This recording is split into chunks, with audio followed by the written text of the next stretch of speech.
Welcome to today's Explainer. You know, when we think of winter nowadays, it's usually about snowmen, cozy blankets, and hot cocoa. But today, I want you to completely throw that image out the window. Imagine winter instead as a deadly, relentless enemy. For a 19th century farming family, the approaching cold was a literal threat to their very existence. Surviving 4 to 5 months of sub-zero temperatures, howling winds, and feet of snow meant they had to prepare meticulously. It was an all-out war for survival, and those final weeks of autumn, that was their absolute last line of defense. Okay, let's dive into this stark contrast. Today, when the air gets a little crisp in early October, what do? We grab a cozy sweater. We might order a pumpkin spice latte. But in the 1800s, that exact same crisp air was a blaring alarm. There was no mechanical refrigeration, no climate-controlled transport trucks, and definitely no local supermarket to run to if you ran out of food mid-January. It meant relentless, high-stakes physical labor. The family had to secure the absolute final yield of their land before the ground froze solid, or they simply wouldn't make it to spring. So, how did they actually pull this off? We are going to look at their exact battle plan. Think of this as a critical extraction operation to secure their loot before the clock runs out. We're going to cover the race against frost, extracting the harvest, engineering the root cellar, the science of food preservation, and finally, defending the winter supply. Let's get right into it. Phase 1. The race against frost. Think about this for a second. Every single calorie that this family would consume between November and April had to be hauled right out of the dirt by hand. The stakes were unimaginably high. By early October, the air takes on this crisp, knife-like edge. One unexpected hard freeze in mid-October could instantly turn an entire unharvested field of potatoes into absolute mush. And that meant a winter of severe rationing or outright starvation. So the atmosphere on the homestead was one of intense, calculated urgency. Every single member of the family, from the smallest children to the aging grandparents, operated as a cohesive unit. They were in a literal race against the calendar. Which brings us to Phase 2, extracting the harvest. The physical removal of the crops had to happen in a very specific order. It's really a progression of vulnerability. In early October, you start above ground. You're pulling the field corn, which was grown to dry right on the stalk, and picking the apples. By late October, the focus shifts downward into the earth to dig up those heavy, hardy root crops right before the first deep freeze. And by late November, that final blizzard hits. It was a relentless, exhausting schedule where any delay could quite literally be fatal. Now, what's really interesting about this is the zero-waste micro-narrative of the apple harvest. Apples were totally essential, but they had to be processed perfectly. Step 1, the flawless, unblemished apples, like your Baldwins or Northern Spies, were carefully hand-picked, individually wrapped in dry leaves or scrap paper, and packed into clean wooden barrels. Step 2, the imperfect wind drops that fell to the ground. Those were hauled straight to the press to become hard cider, which was an everyday beverage, or vinegar, absolutely vital for pickling. Step 3, everything else was peeled, sliced into thin rings, strung on long cotton threads, and dehydrated from the ceiling rafters to be used in winter pies and stews. Literally nothing was wasted. The final phase of this extraction was the underground reserve, your potatoes, carrots, turnips, beets. But you couldn't just hack away at the dirt. You had to use pitchforks and spading forks with extreme delicacy. Why? Because a bruised vegetable, or even a single cut potato, was essentially a ticking time bomb. It would decay within weeks, attracting fruit flies and spreading rot throughout the entire winter storage space. So it was back-breaking, heavy labor, but it required the precision of a surgeon. Moving on to Phase 3, engineering the root cellar. So, where does all this food actually go once it's extracted? Well, I want you to stop thinking of a root cellar as just a dusty basement. It was a masterclass in passive climate control and thermodynamics. If the fireplace was the heart of the 1800s home, the root cellar was its stomach. To keep produce viable for 6 to 8 months, they had to hit incredibly precise environmental parameters. First is temperature. The cellar had to stay consistently between 32 and 40 degrees Fahrenheit. If it dropped below freezing, the water inside the vegetables would expand, rupture the plant cells, and turn the food into liquid mush when it thawed. But if it rose above 45 degrees, the seeds would awaken and begin sprouting, or fungi would take over. The second crucial parameter is humidity. We're talking 85% to 95% relative humidity. Without this high moisture level in the air, root crops would just dry out, shrink, and turn into leather. To achieve this without modern plug-in humidifiers, they ingeniously utilized damp dirt floors. The bare earth naturally evaporated moisture right into the air, keeping the humidity perfectly balanced. And check this out, they also utilized dual vent systems. They built wooden duct flues running from the cellar ceiling straight up to the outside air. On a cool autumn night, the family would manually open the vents. The heavy, cold air would literally fall into the room, pushing the warmer, stagnant air out through the top. Once they hit that perfect 32 to 40 degree sweet spot, they'd stuff the vents with straw or wooden plugs to lock the cold in and prevent the deep winter frost from penetrating. It's just brilliant manual climate control. And this brilliantly illustrates how they couldn't just throw everything into a big pile. They engineered specific microenvironments right within that cellar. Potatoes went into dark wooden bins off the floor to prevent light exposure, because light turns them green and toxic. Carrots and beets were actually layered in wooden crates filled with damp sand to simulate still being underground so they stayed crisp.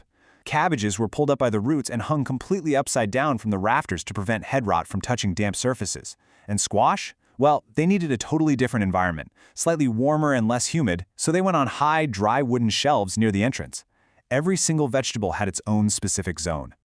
Next up, Phase 4, the science of food preservation. This is basically the alchemy phase. Families were using chemical and physical transformations to stabilize their food without actually understanding the microbiology behind it. The microbial threats were literally everywhere: bacteria, mold, fungi, and they all require moisture to thrive. So the family defeated these microbes by simply eliminating the moisture.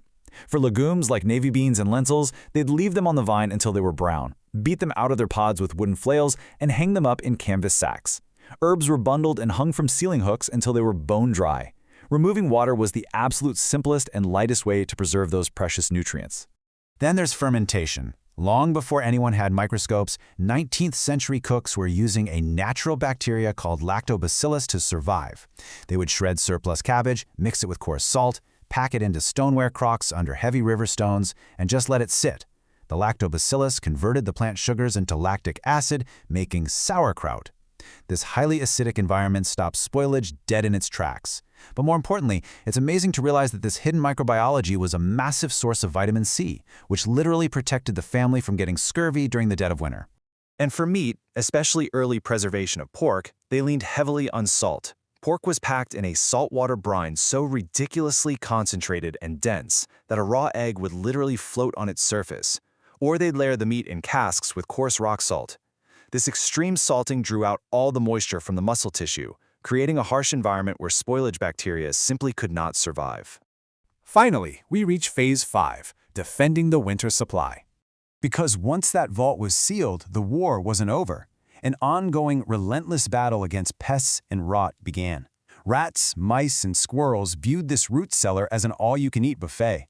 A rodent infestation could destroy hundreds of pounds of food in mere weeks.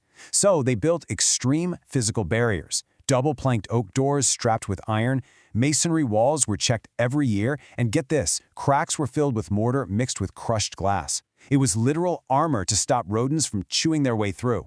Inside, they stored goods in heavy stoneware crocks and sealed glass jars by stretching taut pig bladders over the mouth or pouring thick layers of melted animal tallow directly over the food to make it airtight. So, the crucial point here is that the famous phrase, "one bad apple," isn't just a metaphor. It was a harsh biological reality. A single decaying apple or potato releases moisture and ethylene gas. If left alone, it triggers a chain reaction of decay that ruins the entire bin in days. Because of this, winter survival required serious, weekly discipline. Every single week, someone, usually the matriarch of the family, would take a lantern and descend into the freezing, pitch-black cellar. They checked every bin, by hand, feeling for a soft spot or surface mold.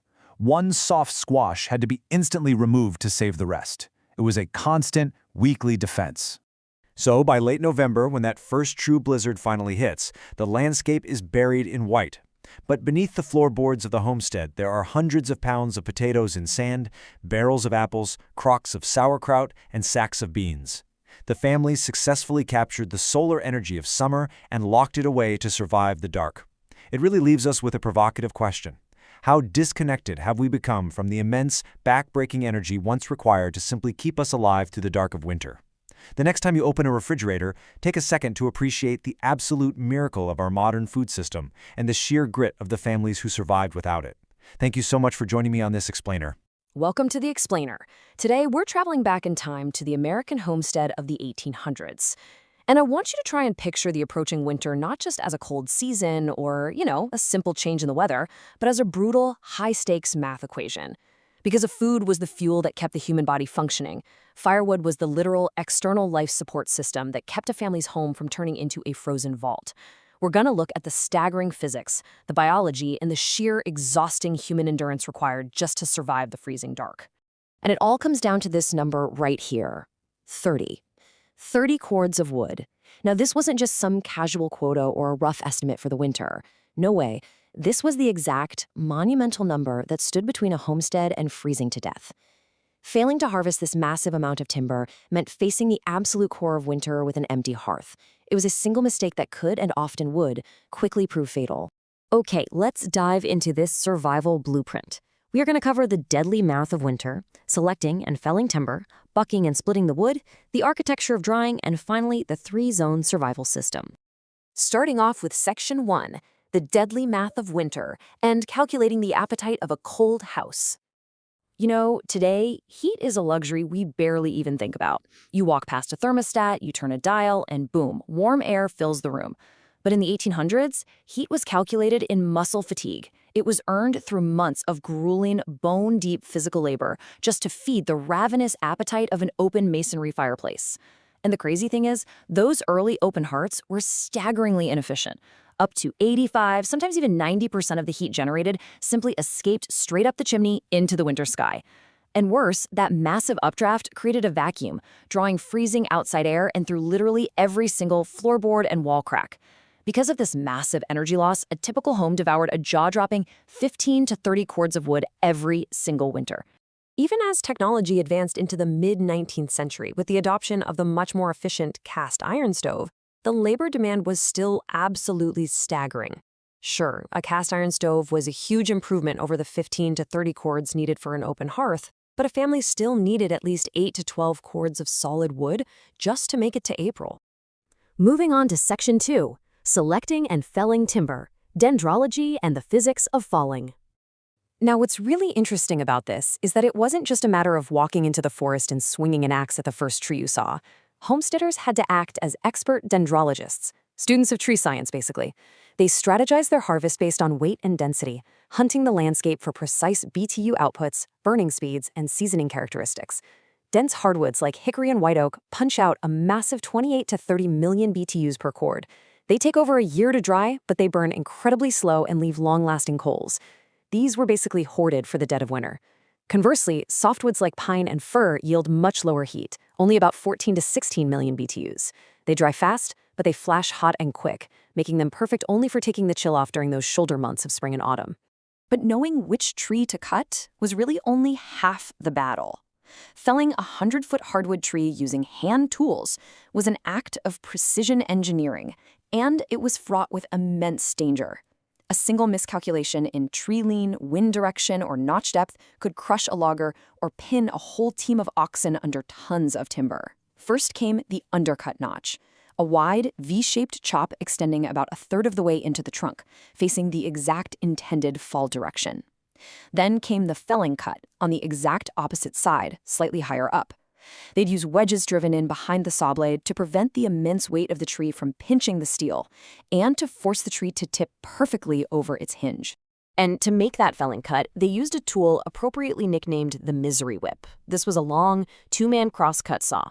Operating it required intense physical coordination and this relentless, rhythmic shoulder flexing. Pushing the saw blade would just cause it to buckle, right? So each man could only pull when the saw moved toward him.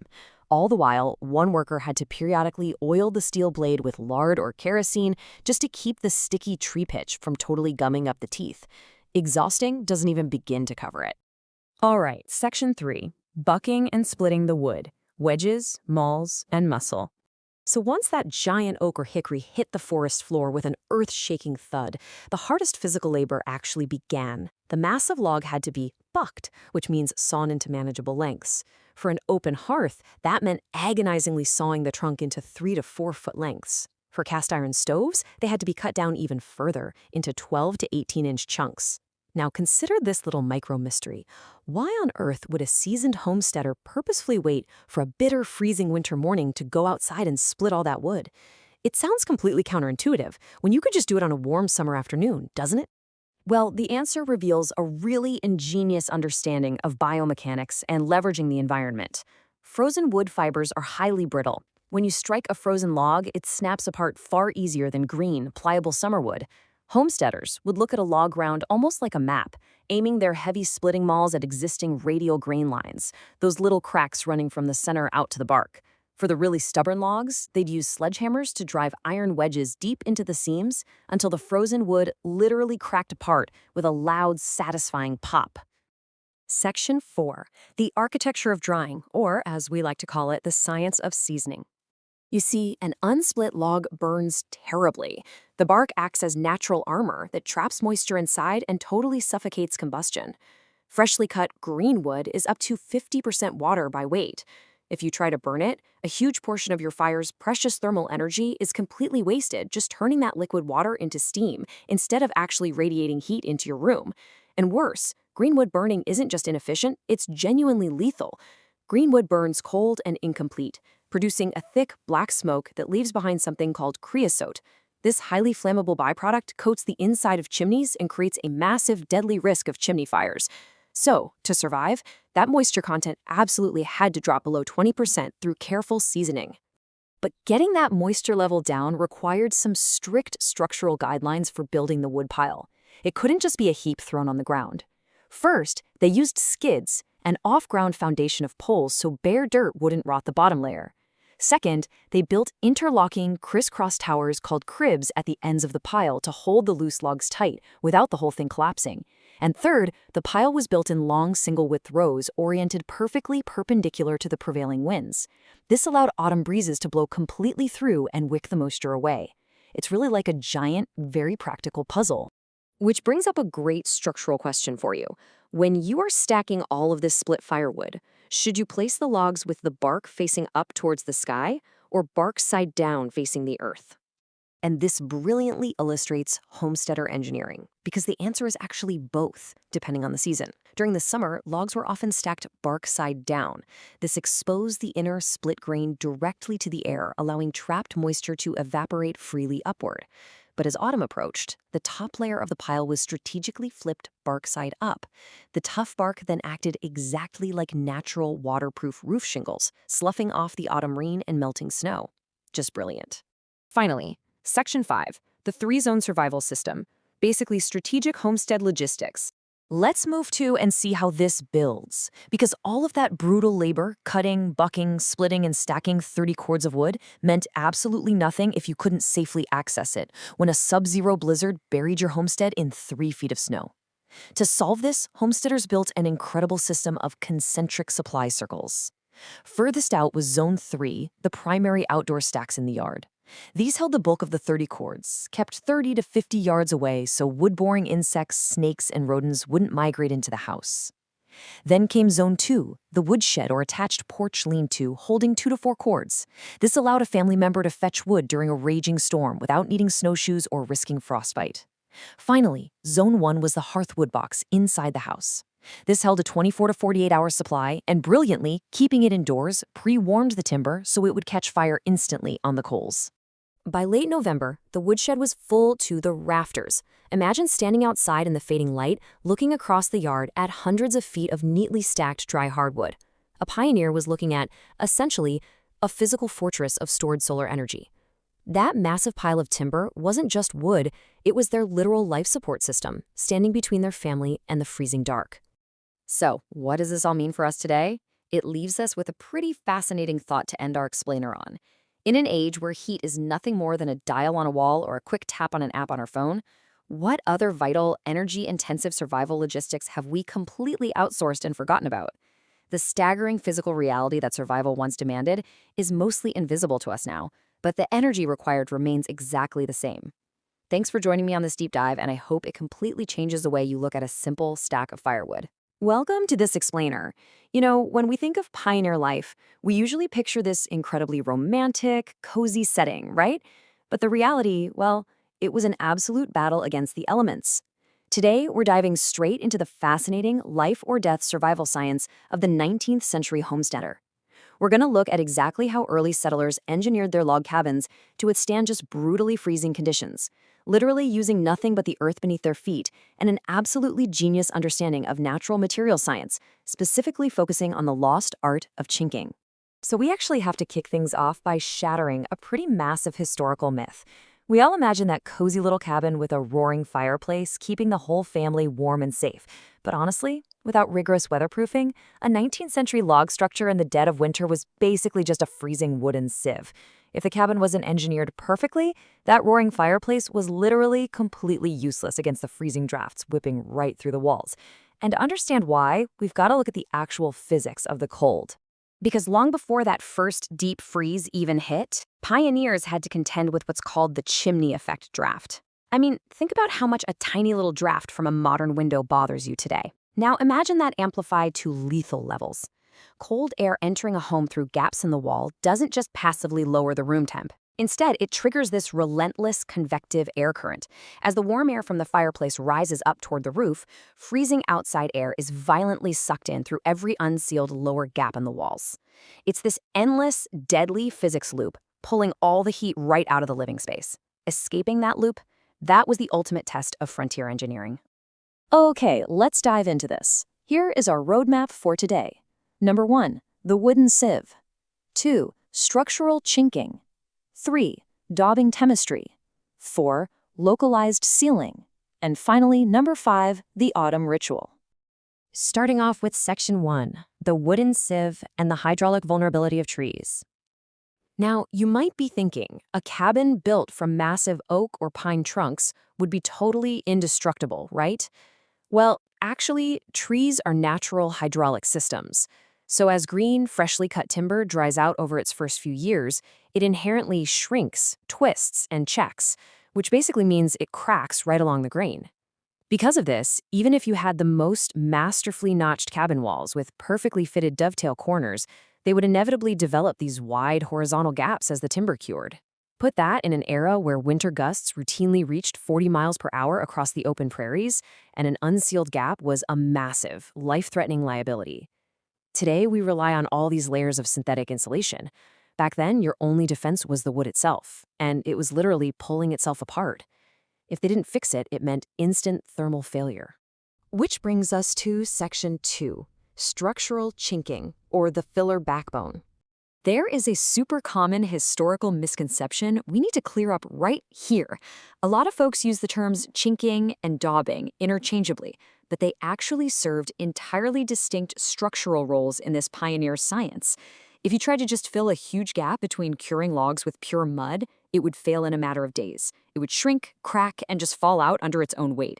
So they engineered a brilliant two-step system to get around this. First came the chinking, that's the solid filler backbone wedged deep into the gaps. And only after that chinking was completely secure did they apply the daubing, which was the wet, protective outer plaster coat. Because chinking really is the true structural bridge of the cabin's envelope, let's take a closer look at the science behind it. The main goal of chinking was simple: volume reduction.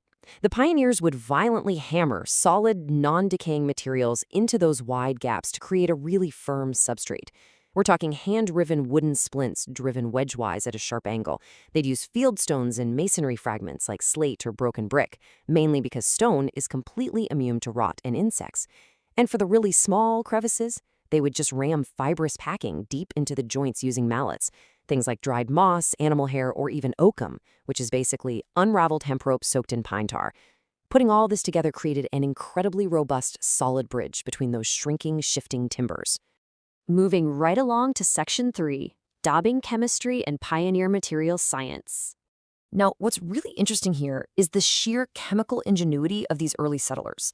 I mean, it's absolutely incredible. They obviously didn't have access to commercial cement, so they had to act as natural chemists using whatever geological and biological materials were just lying around. Take a look at this breakdown. They used clay or heavy mud as the base matrix to bind the whole thing together. But, as we know, mud shrinks, so they threw in an aggregate, usually sharp sand or crushed limestone, to prevent structural cracking. Then, to act kind of like internal rebar, they added tensile fibers like animal hair or straw. And my absolute favorite part? As a plasticizer, they added fresh cattle manure. No way, right? But the natural casein proteins and digested fibers in the manure drastically increased the mixture's water resistance. To top it all off, slaked lime or wood ashes were mixed in as a curing agent to harden the mortar and keep out burrowing insects. It is literally a masterpiece of natural engineering that frankly rivals a lot of the modern synthetic composites we use today. But getting this chemical mixture ready was just raw, back-breaking, labor-intensive mechanics. First, they'd dig a pit and fill it with all those ingredients we just talked about, plus some water.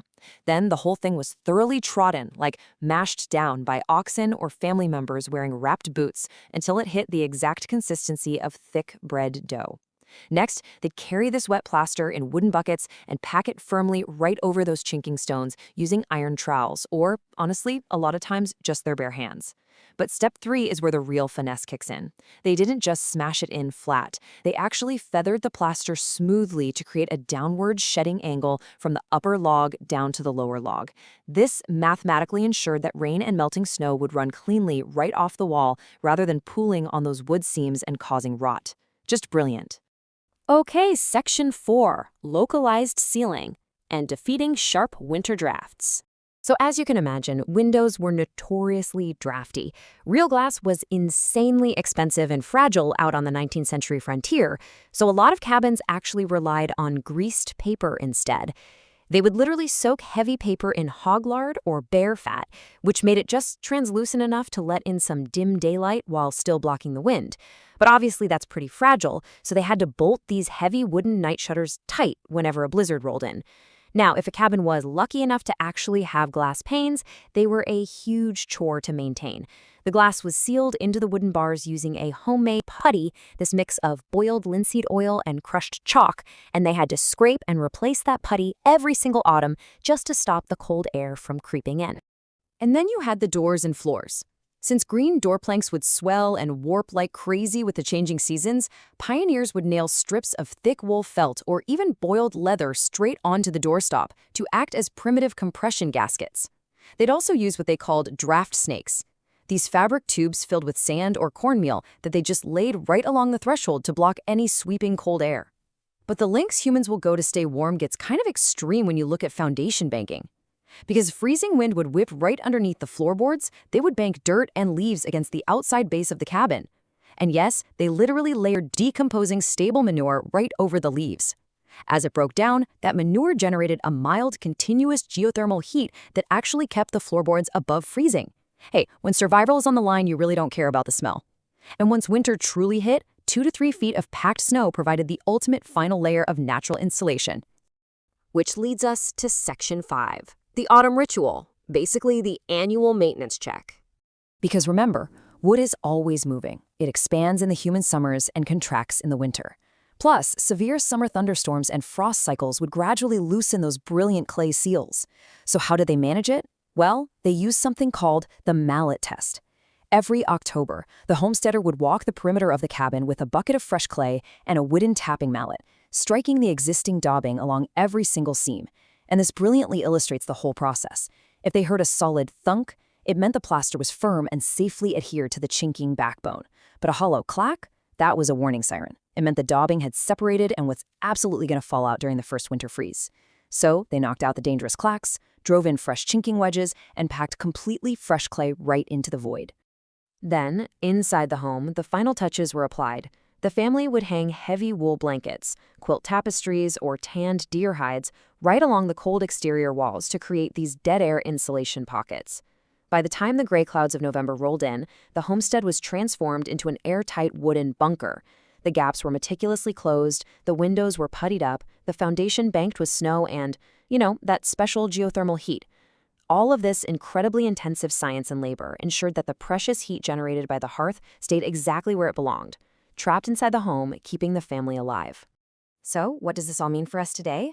Well, we live in a world of smart thermostats, fiberglass insulation, and instant, totally effortless heat. But those 19th century pioneers, they survived through a profound, hands-on mastery of natural physics, structural chinking, and material chemistry. So ask yourself, if the power grid completely failed today, could you engineer your own survival using literally only the earth beneath your feet? It really makes you appreciate the incredible science hidden within those humble log walls. Thanks so much for joining me for this explainer, and keep exploring. Welcome to the Explainer. You know, when we look back at the 1800s homestead, it wasn't just about simple farming. It was literally about survival chemistry. Today, we're diving into the high-stakes, life-or-death science our ancestors used to build a self-sustaining fortress against the brutal 19th century winter. We're going to see exactly how they mastered biology, chemistry, and thermodynamics just to stay alive. Picture this. The field harvests are finally done, the woodpiles are towering in the yard, and you can feel that distinct atmospheric shift hitting the farmstead. The iron-hard freeze of late November is coming. So, how do you preserve an entire year's worth of food for your family without a refrigerator? Well, the answer started with a period they called hog killing time. Feeding a full herd of cattle, pigs, and sheep all through the winter, that was impossibly expensive. They would just eat through all the precious grain and hay you'd spent all summer harvesting. So, this grueling late autumn slaughter was a calculated necessity. It was a literal race against starvation. And pigs, they were the undisputed kings of this process, incredibly efficient at converting kitchen scraps and acorns into dense, preservable calories. Now, the absolute crux of this whole operation comes down to one precise temperature threshold: 40 degrees Fahrenheit. That's about 4 degrees Celsius. Our ancestors were completely at the mercy of the weather. If it warmed up and rose above 40 degrees during butchering, bacteria would multiply like crazy, and hundreds of pounds of meat would rot before preservation could even begin. But on the flip side, if the temperature plummeted way below freezing, the meat would freeze solid, which meant it couldn't absorb any salt at all. So they had to thread this incredibly narrow thermal needle just to ensure their survival. Think about unprocessed muscle meat for a second. It's roughly 75% water, which makes it an absolute prime breeding ground for lethal spoilage bacteria, specifically the one that causes botulism, Clostridium botulinum. To combat this hidden killer, our ancestors became intuitive chemists. They relied heavily on the science of osmosis. By using super high concentrations of salt, they literally drew the free water straight out of the animal cells. Doing this destroyed those harmful bacterial microbes, securing a food supply that could last anywhere from 6 to 12 months, all without a single electrical outlet or modern refrigerator. What's fascinating is how they matched their scientific approach to the specific cut of meat. For large, dense cuts like rear hams and French shoulders, they used dry salt curing. They would rub the meat with coarse rock salt, brown sugar, and saltpeter, which, by the way, actively inhibited that botulism we just talked about. And then they packed them into heavy wooden boxes to prevent a deep joint rot they called bone sour. But for smaller cuts like fatty pork belly and lean beef rounds, they used a wet brining or pickling method. These cuts were completely submerged in dense liquid stoneware crocks. Okay, this next part is a brilliant illustration of their ingenuity. How on earth did they know if that wet brine was chemically dense enough without modern instruments? Well, they used the floating egg test. They'd drop a fresh, uncracked hen's egg right into the wooden barrel. If it sank to the bottom, they knew they had to stir in more salt. But if it floated, and specifically if a section exactly the size of a quarter was exposed above the surface, bingo! They knew the brine had reached that perfect 20 to 25% salt saturation required to stop decay in its tracks. It is just a beautifully simple, highly effective metric for a high-stakes chemical process. So, once the meat finished its weeks-long salt cure in those boxes, it was moved to a windowless, dirt-floor smokehouse. The first step was to wash away the surface salt crystals with warm water, but the real magic happens next with continuous cold smoking. They kept the temperatures below 90 degrees Fahrenheit for 2 to 3 solid weeks. And here's the kicker. They weren't cooking the meat at all. Nope, they were using the smoke to deposit a chemical armor of natural compounds, things like formaldehyde, acetic acid, and phenols, directly onto the meat's surface. This repelled insects and kept the fats from going rancid when exposed to the air. But you couldn't just burn any old wood. The smokehouse was this delicate ecosystem that relied on strict chemical rules for wood selection. They specifically chose hardwoods like hickory, sugar maple, apple, and oak. Why those? Because these woods burn clean and infuse the meat with safe antioxidant-rich compounds. On the flip side, they strictly avoided conifers like pine or fir. Burning those would release a bitter, highly toxic creosote smoke, and that would completely ruin not just the flavor, but more importantly, the safety of their precious winter food supply. And their ingenuity didn't stop at the muscle meat. They also utilized thermodynamics to process the fat. They'd chop fat trimmings and leaf fat into cubes, slowly melting them in massive cast iron kettles suspended right over an open yard fire. They had to constantly stir it to prevent scorching. By doing this, they were intentionally rupturing the fat cells and evaporating the water to create a pure, shelf-stable lipid. As it cooled down, it solidified into this snow-white lard that basically ran the homestead. It was their primary cooking oil, baking shortening, and even candle-making fuel for the entire winter. Literally nothing went to waste. Right, so while the smokehouse was out there protecting the vital proteins and fats, the subterranean vault of the root cellar was guarding the carbohydrates and vitamins. Packing the cellar actually required a deep understanding of microclimates based on elevation. They didn't just toss vegetables down into a basement and hope for the best. The floor zone, right down at the dirt level, was the coldest and dampest, usually around 32 to 35 degrees with 95% humidity. The upper rafter zone by the ceiling was a bit warmer and less humid. And the high shelf zone? That was the warmest and driest spot. They meticulously mapped their entire food storage directly to this environmental grid. By arranging their harvest vertically, they matched every single vegetable to its absolute ideal atmospheric condition. Down at the floor zone, potatoes were elevated about 4 inches in slatted bins to allow for airflow, while things like carrots and beets were packed in damp sand or sawdust just to stay crisp. Up in the rafter zone, cabbages were actually pulled up by the roots and hung totally upside down. The outer leaves would wither away and form this protective paper-like parchment around the crisp inner head. Finally, the high shelf zone housed pumpkins and winter squash. These were laid out in single layers so their skins wouldn't touch, perfectly utilizing that warmer, drier air to keep them from rotting. But there was one absolutely unbreakable rule in this subterranean ecosystem. Apples must never be stored near potatoes. Through careful trial and error, these accidental scientists actually discovered the principles of ethylene gas isolation. You see, as apples mature, they naturally release ethylene gas. If they were stored in the same enclosed room as potatoes without proper ventilation, that gas would trigger the potatoes to break dormancy. They'd sprout shoots and rot months before the winter was even over. To solve this, apple barrels were smartly positioned directly beneath exhaust vents, or completely partitioned away from the rest of the cellar. So, by early December, the cabin was draft sealed, the woodpile was stacked high, and the family had finally reached maximum food capacity. Their winter inventory is just a stunning testament to their hard work and practical scientific application. In the smokehouse, you'd have hams and bacon lasting 8 to 12 months.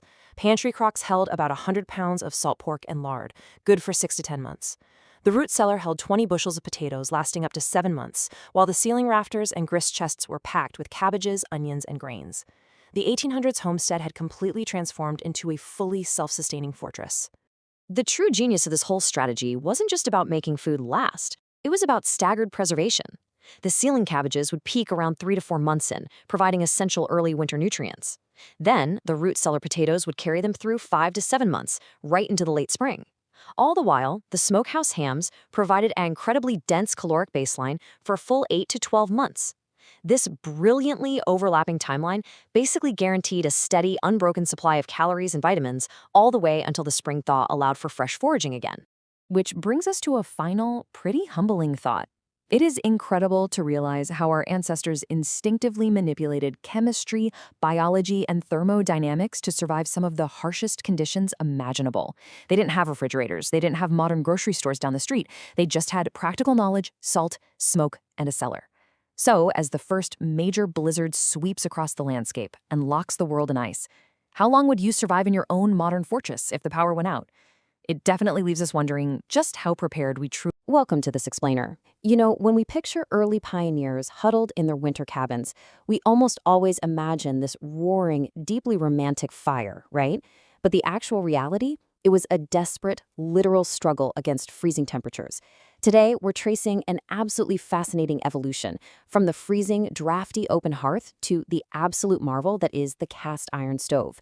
It's a brilliant story of thermodynamics, problem solving, and pure survival. We've got a lot of ground to cover on the 70% efficiency stove revolution, so let's get right into it.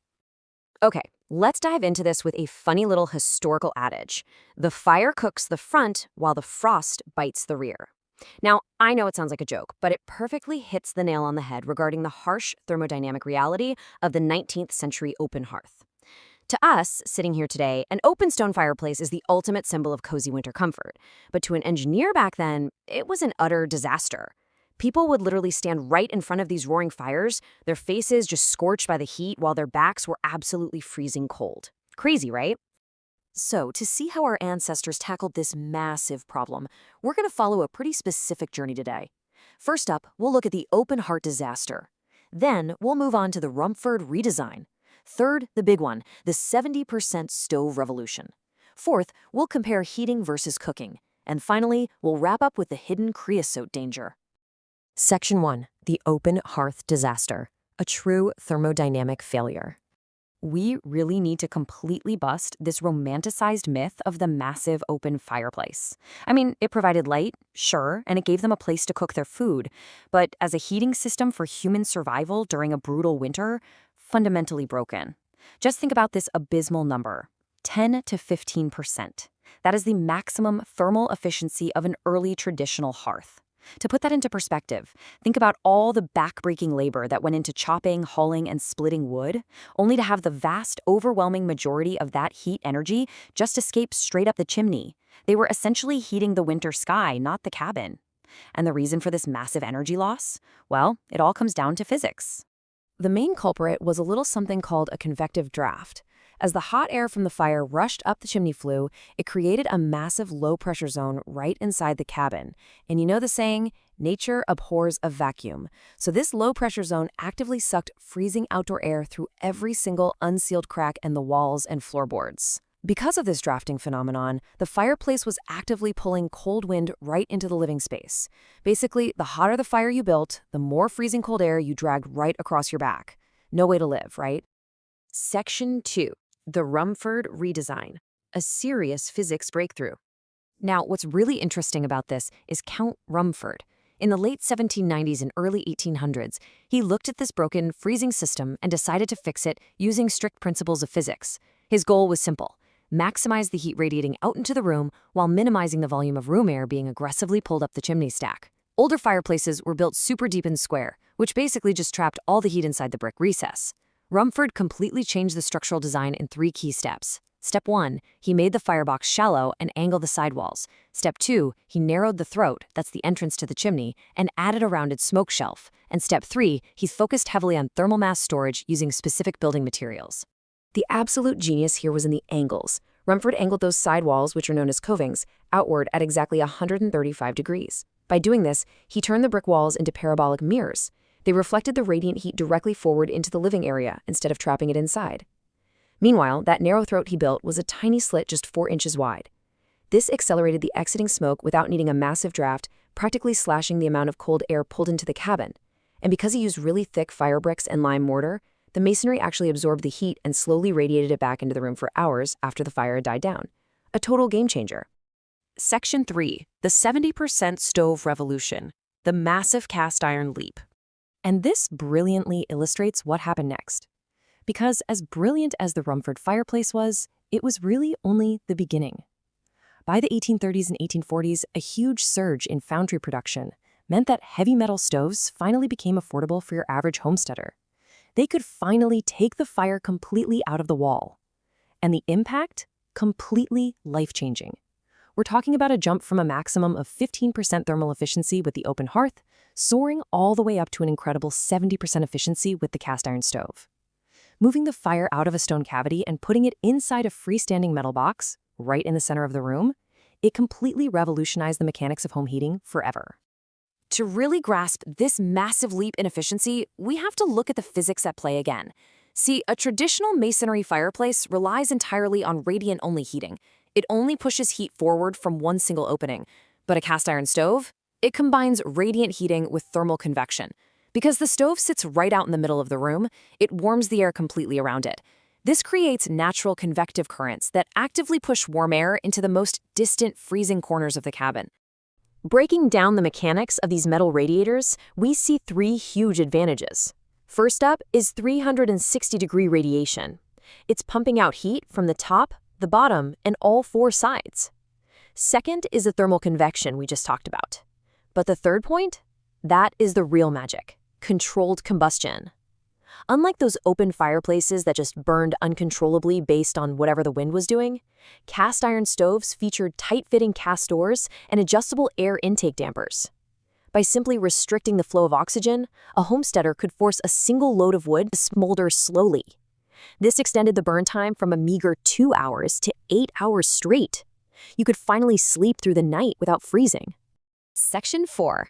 Heating versus cooking. Time for some specialized designs.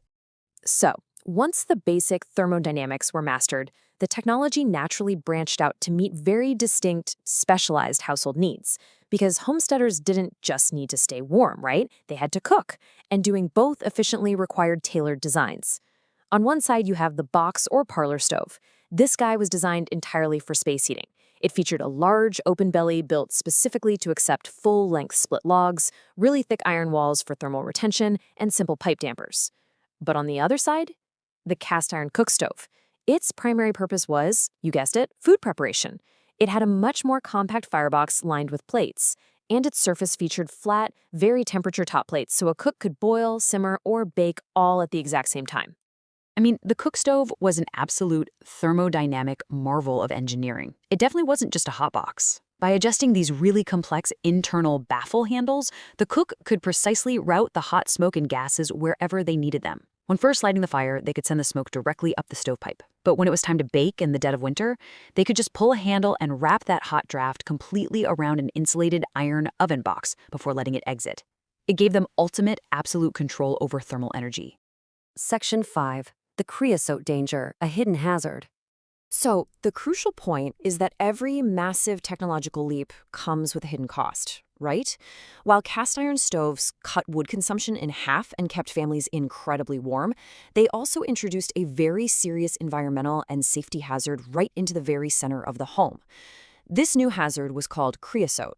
Remember how we talked about homesteaders dampening down the stove drafts to restrict oxygen so the fire would burn slowly overnight? Well, when wood burns incompletely at those lower temperatures, unburned tar vapors and organic gases travel up the flue. As soon as they hit the cold interior walls of the metal stovepipe, they condense and harden into this black, highly flammable substance. This created a massive, constant risk for absolutely devastating chimney fires. To survive this terrifying new danger, homesteaders had to adopt some seriously strict maintenance rituals. We're talking every few weeks, they would literally dismantle their sheet metal stovepipes, carry them all the way outside, and perform periodic mechanical scraping using iron chains and wire brushes. Just awful work. To prevent buildup on a daily basis, they relied on morning high-heat flushes. Basically, they'd run a hot, dry softwood fire to push the temperatures above 250 degrees Fahrenheit, driving off the moisture before that heavy tar could even form. And believe it or not, they even used chemical additives. And speaking of additives, here is an absolutely fascinating, surprising historical fact for you. To clean their flues, homesteaders would actually toss dried potato peels or salt directly into the hot embers. I know it sounds totally crazy, but it worked. The starch and chemical compounds released by the burning potato peels would naturally rise up the chimney and actually help loosen and flake away the soft creosote deposits on the pipe walls. I mean, what a brilliant, everyday biological hack for a really dangerous thermodynamic problem. We've gone from the freezing, drafty disaster of the open hearth to the physics brilliance of Count Rumford, all the way to a 70% thermal efficiency revolution managed with nothing but cast iron, air dampers, and, yeah, potato peels.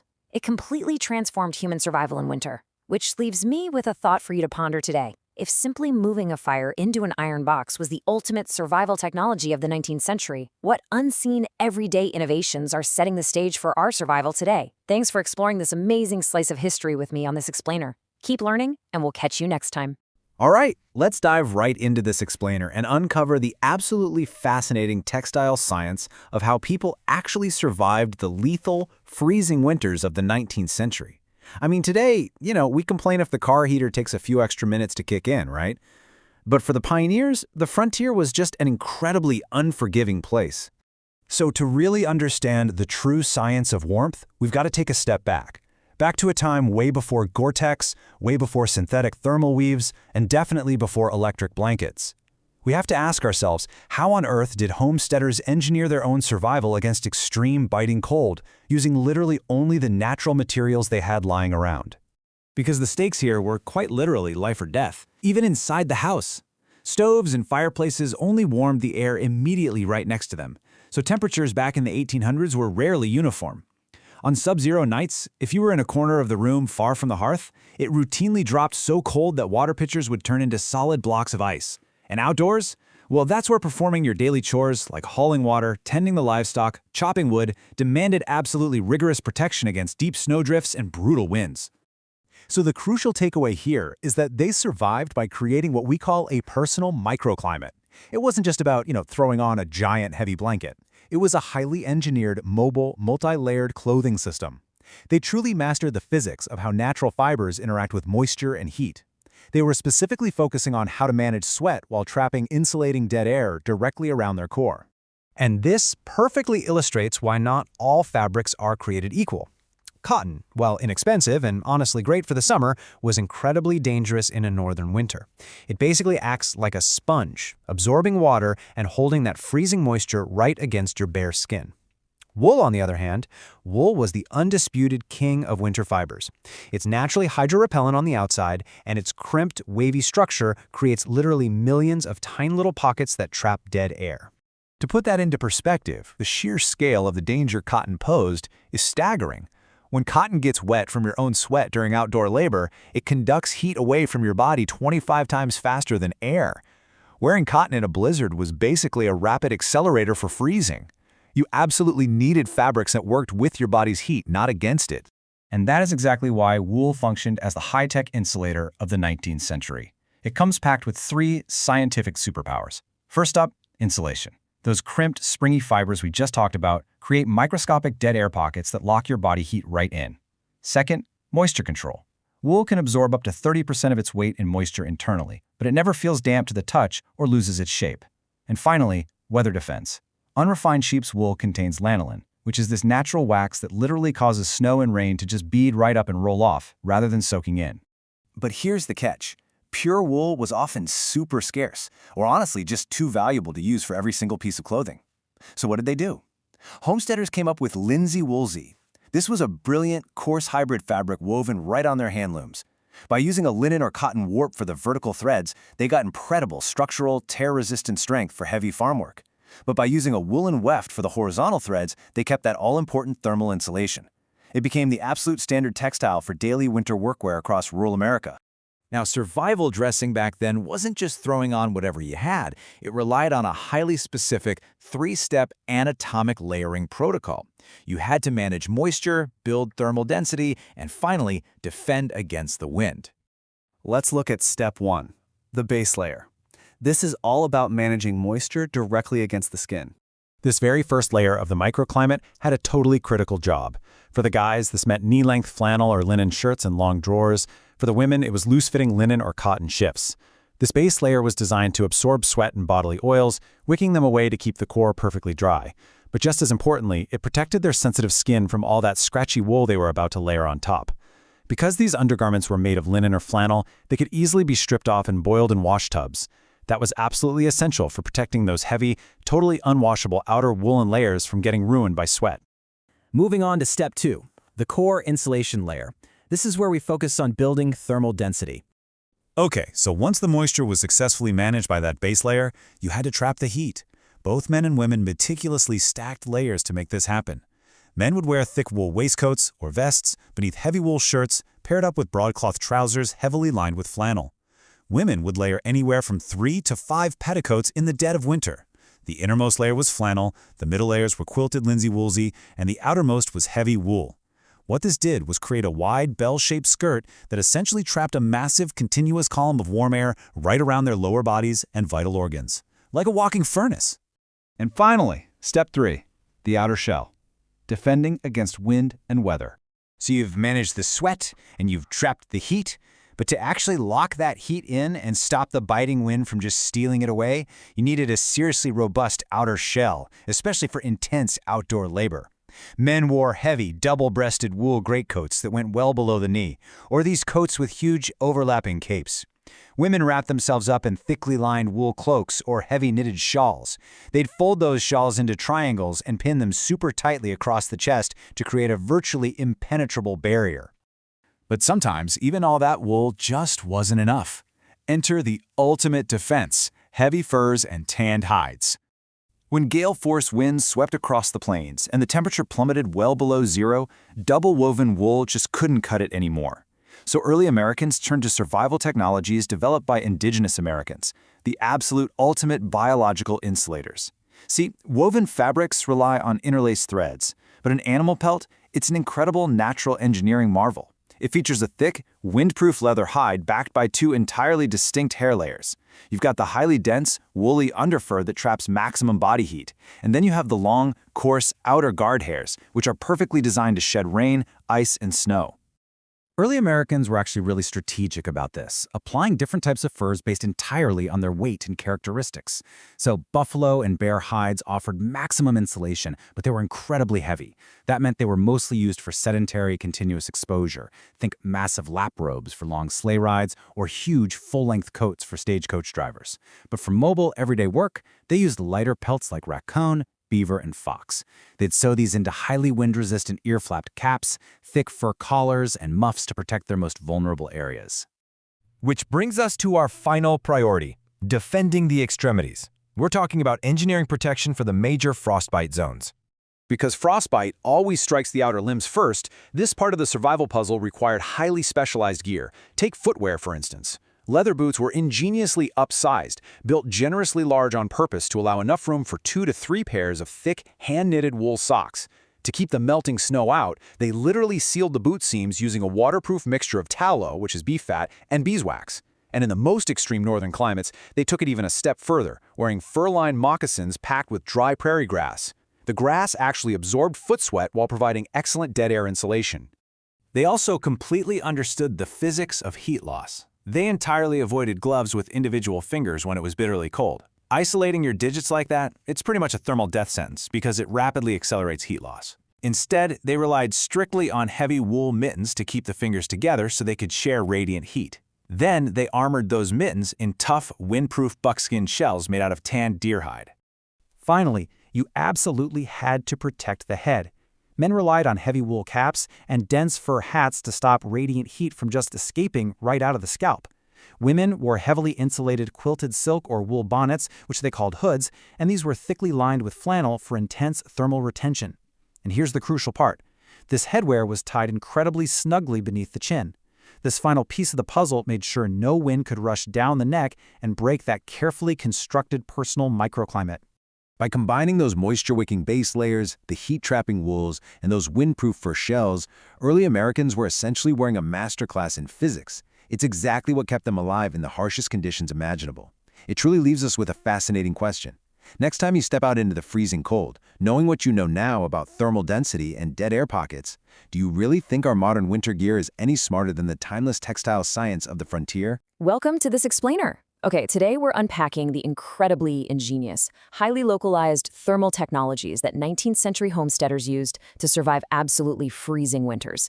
I mean, if you've ever shivered just walking from a heated car to your front door, you're going to be totally fascinated by the sheer physical endurance and, honestly, the thermodynamic brilliance of early American families. We're going to break down exactly how they engineered warmth piece by piece, relying on survival gear that most of us wouldn't even recognize today.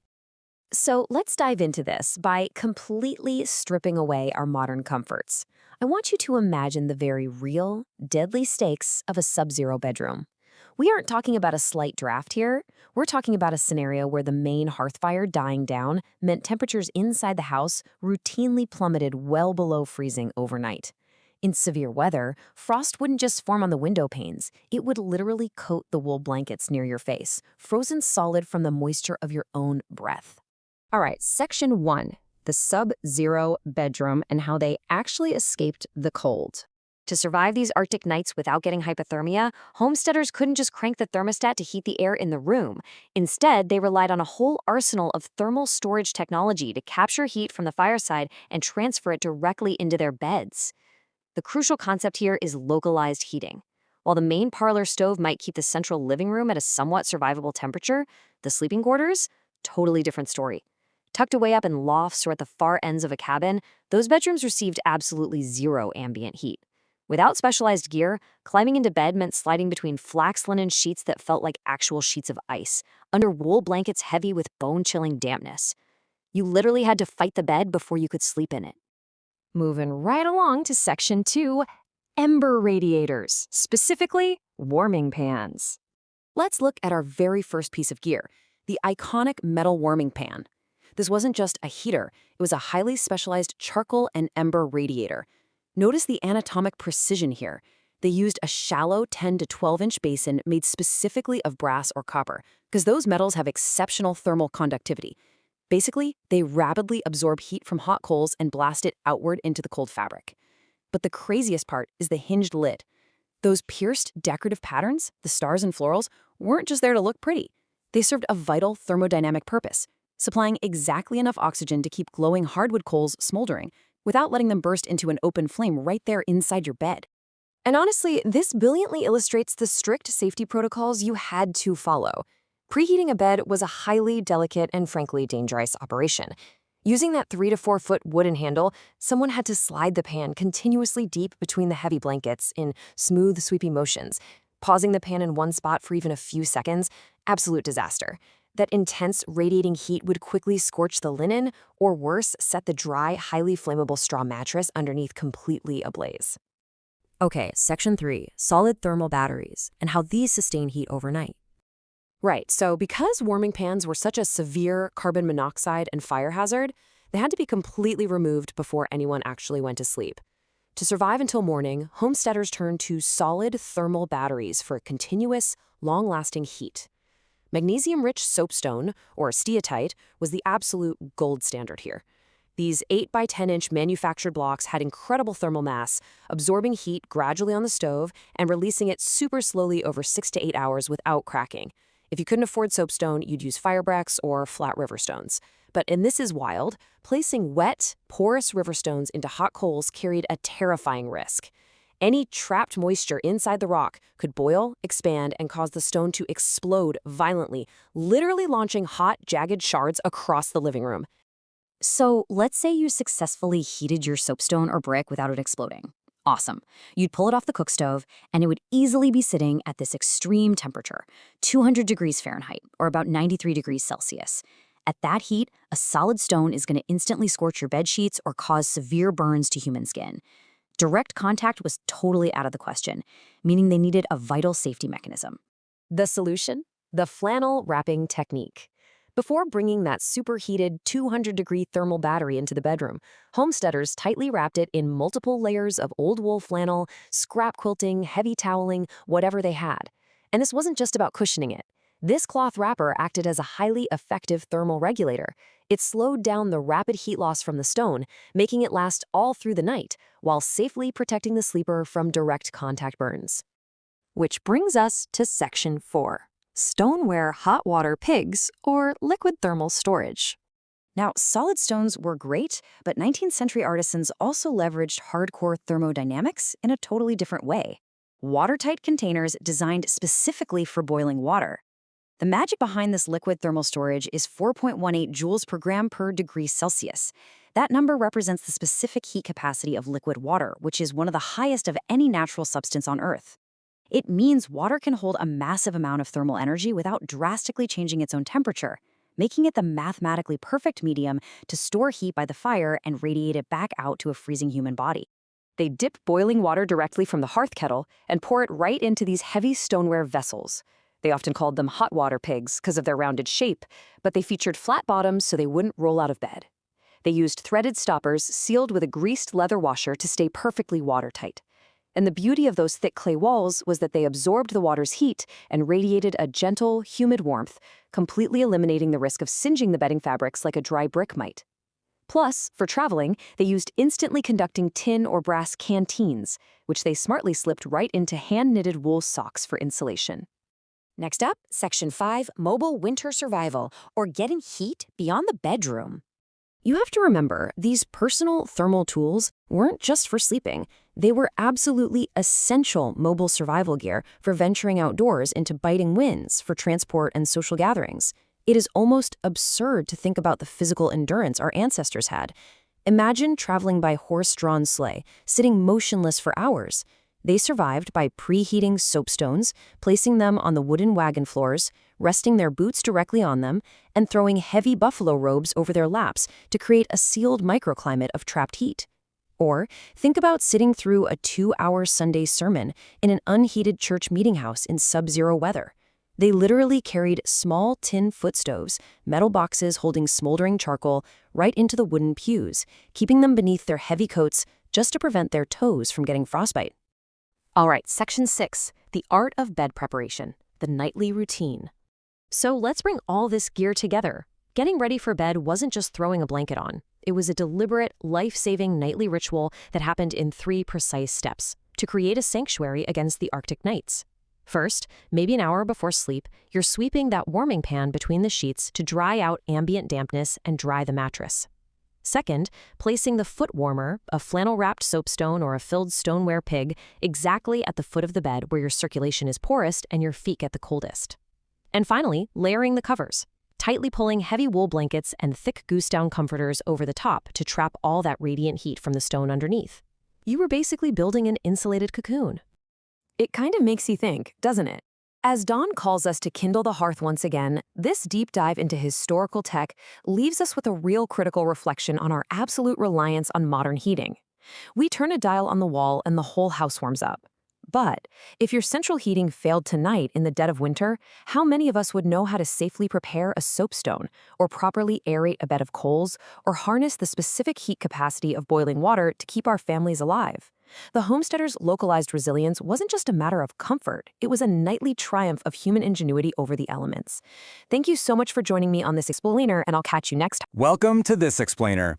Today, we're zooming in on the extreme architectural and psychological realities of 19th century homesteaders. We're going to look at exactly how these families survived brutal, freezing winters. You know, we constantly romanticize the pioneer cabin, right? We picture a cozy fire, a peaceful, snowy landscape, but the reality of winter physics meant that survival required some incredibly drastic measures. Let's jump right in. So, how do you actually survive a 5-month freeze with a finite woodpile? Imagine that harsh, relentless November wind howling outside. The nice, temperate autumn weeks are totally gone. Suddenly, that multi-room house that felt so incredibly spacious and airy in July transforms into a literal existential threat. It becomes a massive thermal liability. Radiant heat just dissipates wildly across open floor plans, and convection currents naturally suck whatever warm air you do have straight away from your living quarters and into cold, empty spaces. If you're a family trying to stretch a finite woodpile across 5 months of freezing temperatures, trying to heat that entire house is basically financial and physical suicide. So, what do? Well, the mathematical solution was radical spatial consolidation. Homesteaders had to shrink their heated square footage by an astonishing 60 to 75%. Think about that. Slashing your living space by up to 3/4 just to avoid deadly cold sinks. They literally could not afford to lose heat to unused space. Which brings us to Section 1, shrinking the winter footprint. To pull off this massive reduction, families had to deliberately shut down their homes.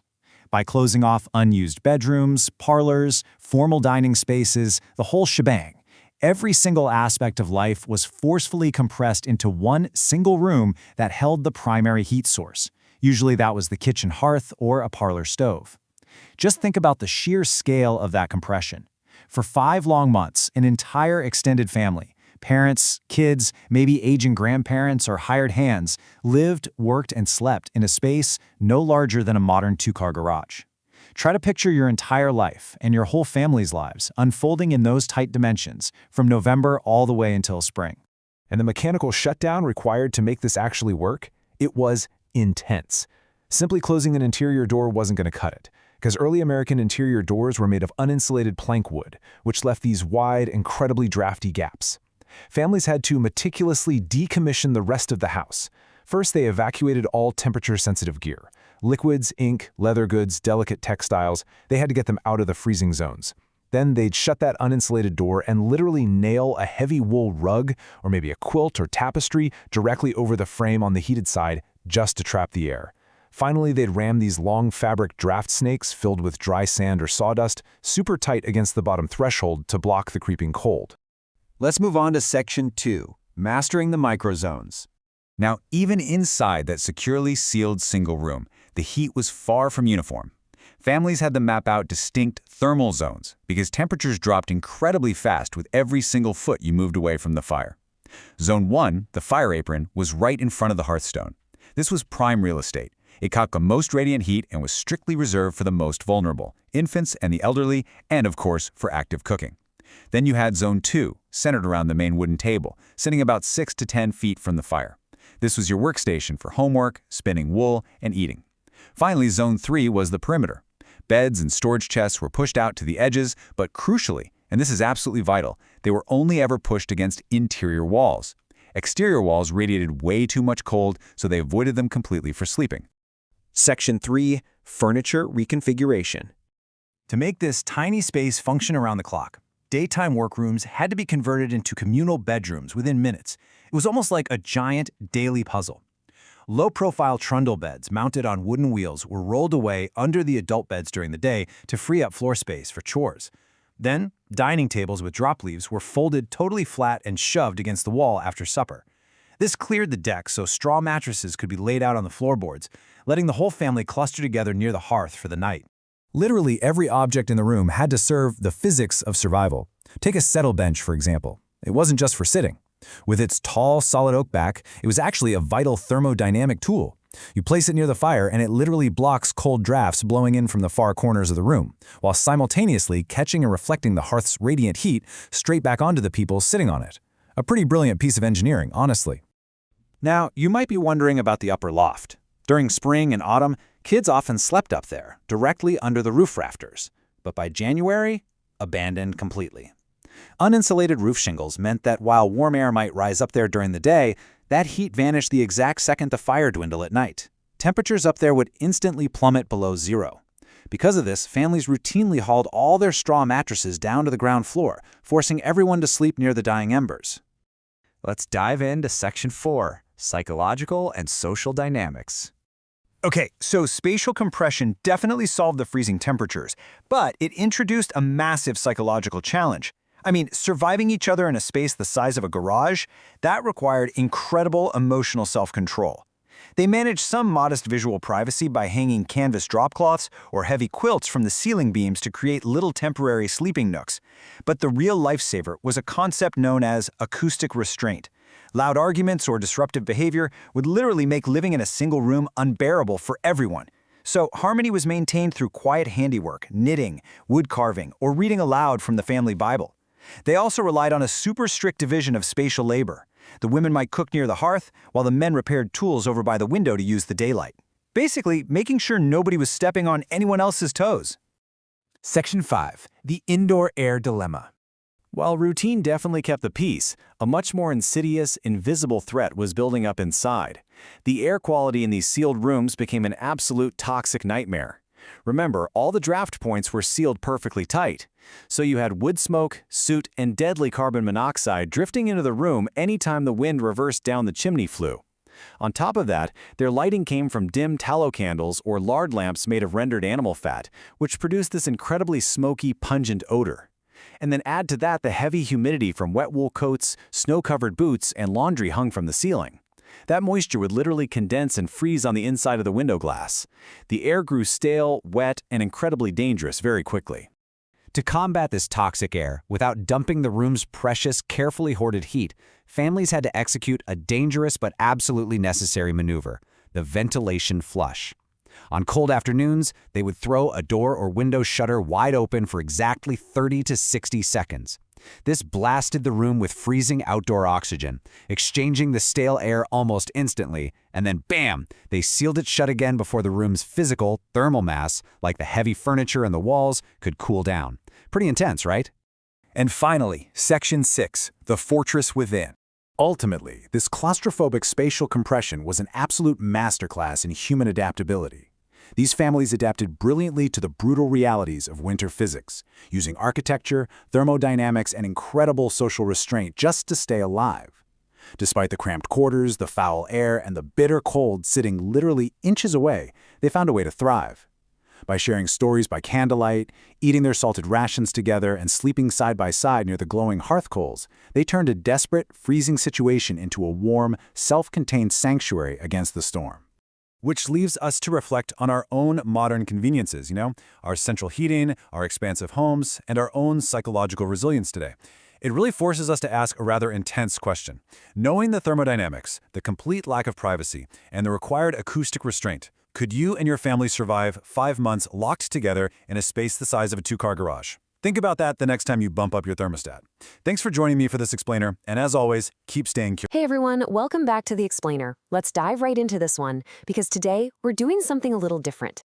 We are stepping back into an 1800s American winter home to look at a daily ritual that was, quite literally, a matter of survival. We're going to explore the high-stakes science of starting a fire on a freezing morning, and specifically, we're going to zero in on a very particular piece of technology, the hand bellows, and how it was used to create intense, life-saving heat. Picture this. It's 4:30 in the morning, pitch black.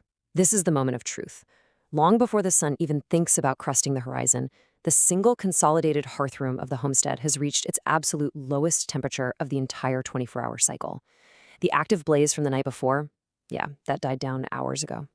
And we are talking bone-chilling cold here. You wake up and the water in your bedside pitcher literally wears a skin of solid ice. Every single breath you exhale forms a thick cloud of white steam in the pitch-black room. You aren't lighting a fire right now just to get cozy. It is an urgent necessity. You can't melt water for the livestock, you can't cook breakfast, and you definitely can't even thaw your frozen boots, which are currently as hard as rocks, until that hearth is roaring.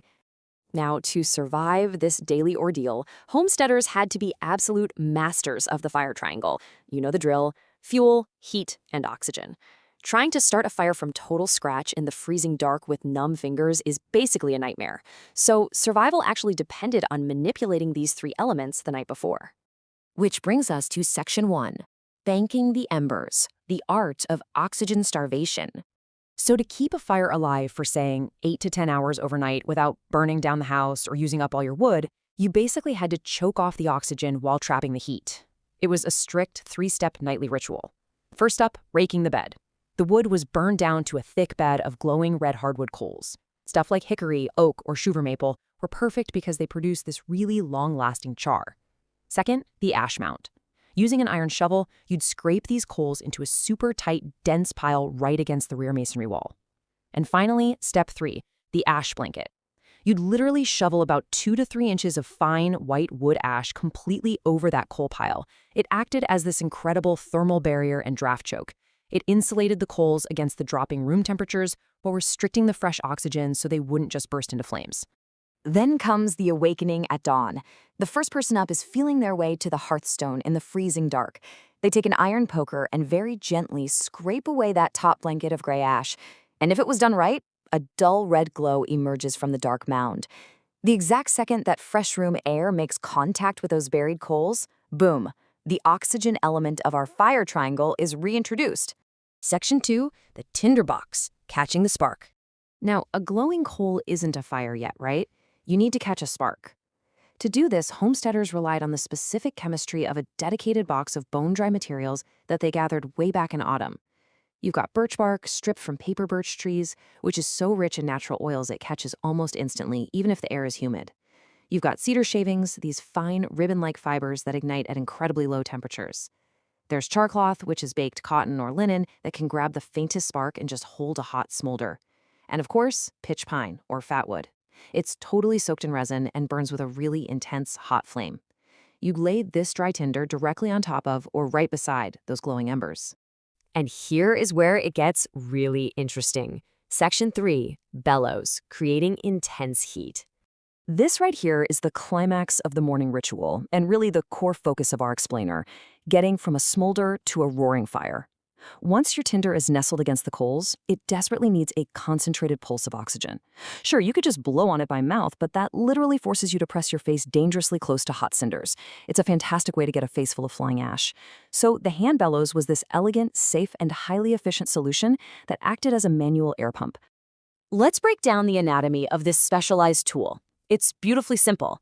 A hand bellows is constructed from 2 shaped wooden boards connected by a flexible leather accordion chamber in the middle, and it's tipped with a very precise brass nozzle.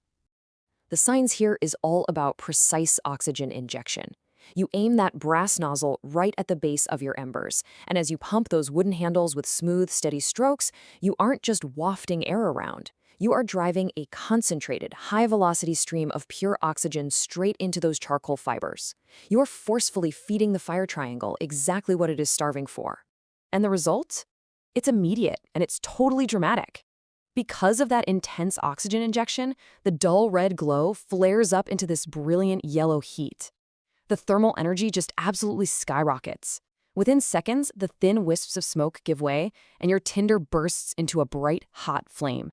It is literally a masterclass in physics happening right there on the hearthstone. But what happens if things go wrong? Section 4, the fallback, when the banked fire dies. Let's say the wood was wet, or you messed up the ash blanket, and you wake up to a completely dead hearth, no banked coals. You were in real trouble. Before the 1830s, you were stuck with traditional flint and steel. That meant repeatedly smacking hard flint against a high-carbon iron striker to shear off microscopic, superheated iron shavings. You had to catch those tiny sparks on char cloth, carefully put it in dry grass, and blow on it endlessly. In freezing conditions, this was a miserable, painful 15-minute process just to get a single flame. Now, by the 1840s and 50s, early chemical friction matches did hit the market. They ignited easily, sure, but they had massive flaws. They were super expensive, they smelled awful, like heavy sulfur, and crucially, they would often just fail completely if they were exposed to the damp air of a cold cabin. Which is exactly why relying on banking coals and using a bellows was always the primary go-to strategy. Okay, so back to our successfully ignited tinder. Section 5, building the ladder of fire, sustaining the heat. We have a flame, but a tiny flame isn't going to warm up a freezing room. You must build it up, following a strict size hierarchy. The first rung of this ladder is the tinder and fat wood we just ignited. The second rung is your kindling. We're talking pencil-thin sticks of dry softwood like pine or cedar, laid in a crisscross or teepee pattern right over the flame. And finally, the third rung is your fuel wood. These are the larger, split hardwood pieces like ash, maple, or oak. But you only add those once the kindling is turned into a solid, crackling bed of small coals. And this brings up another fascinating bit of thermal science. Why use different types of wood at all? Well, softwoods catch fire quickly because their lower density and natural resins allow them to ignite at much lower temperatures. They are absolutely perfect for climbing from a tiny flame to a decent blaze, but they burn up fast. Hardwoods, on the other hand, are much denser. They burn slower, and they burn much hotter, which is exactly what you need to build the sustained thermal core required to actually heat the room and warm up a heavy iron cooktop. If you execute this entire process flawlessly, uncovering the coals, adding the perfect tinder, using the hand bellows to inject that oxygen and create intense heat, and then carefully building your ladder of fire, it takes exactly 20 minutes. 20 minutes from the very first scrape of that cold iron shovel to completely transforming the reality of that room. And man, what a transformation it is. Bright orange light is now flickering across the cabin walls, the crackle of burning pine fills the space, the iron kettle is finally suspended to boil, and that massive cast iron cookstove begins radiating its very first life-saving wave of heat into the freezing air. It's only now, with the hearth successfully revived and roaring, that the rest of the family can finally emerge from their heavy blankets and get the day's work started. Which kind of leaves us with this final thought to ponder. Today, we literally just flick a switch or turn a dial on the wall, and the heat arrives instantly. But in gaining that incredible convenience, have our modern thermostats removed us from an intimate, daily understanding of thermal science? I mean, when was the last time you thought about the fire triangle, or the combustion points of different woods, or how a simple pulse of concentrated oxygen from a bellows could mean the difference between freezing in the dark and actually starting your day? It's pretty wild to realize just how much raw science our ancestors had to completely master before they even ate breakfast. Thanks so much for joining me on this explainer, and as always, keep staying curious. Welcome to this explainer. I am absolutely thrilled to have you here today because we're going to unpack a piece of history that completely shatters how we normally think about survival in the cold. You know, today, we modern humans take running tap water entirely for granted. You turn a handle and boom, hydration. But imagine for a second you're on a 19th century winter homestead. The sub-zero winds are howling, the creeks are locked under a foot of solid ice, and literally every single gallon of water you need to drink, to boil meals, wash clothes, or just keep your livestock alive has to be physically dragged from a freezing landscape through sheer, exhausting labor. It was a massive physical burden, and securing this liquid lifeblood was arguably the single most dangerous daily chore of the entire winter. But right away, looking out at that harsh landscape, you kind of have to ask the obvious modern question. If you're surrounded by endless rolling banks of winter snow, why not just melt it? I mean, it seems incredibly simple, right? Bring a bucket of snow inside, toss it over the fire, and you've got all the water you need. Well, today, we're going to bust that myth wide open and solve the mystery of why that seemingly brilliant idea was actually a terrible, dangerous strategy. Section 1, The Hidden Science of Snow. Okay, let's dive into this. The reason homesteaders didn't just casually melt snow wasn't because they lacked imagination, it's because they were up against some pretty unforgiving thermodynamics. When we look at a beautiful, fresh snowbank, we just think of it as frozen water. But the reality? Fresh, fluffy snow is actually about 90% empty air and only 10% water. So right out of the gate, its yield as a hydration source is absolutely terrible. And that terrible density leads us to a staggering reality. 10. To get just one single bucket of usable liquid water, a homesteader had to shovel, carry, and pack 10 heavy buckets of uncompacted snow into a cast iron kettle. Just try to picture that relentless, back-breaking labor. Trudging in and out of the cabin 10 separate times just to fill one single bucket. And honestly, the physical labor was only half the problem. The ultimate villain for these homesteaders is a brilliant scientific concept called the latent heat of fusion. Basically, this is the massive amount of heat energy required to convert a solid into a liquid without even changing its temperature. In practical terms, what does that mean? It means converting 0-degree snow into 0-degree liquid water requires an immense, continuous input of heat. For a homesteader, burning their precious, hard-split hardwood just to force snow to melt would drain their winter fuel reserves way too fast. You simply couldn't afford to burn through your winter wood supply just to get a drink. To put a precise number on that thermal villain, it takes exactly 334 joules per gram of energy to achieve this conversion. That is a massive, relentless energy cost just to get the basic liquid you need to survive. And hey, if the terrible yields and the drained firewood weren't enough to deter you, there was a sensory nightmare waiting for you too. If you packed dry snow directly into a blazing hot cast iron kettle, that bottom layer of snow would literally scorch against the hot metal before it could even melt.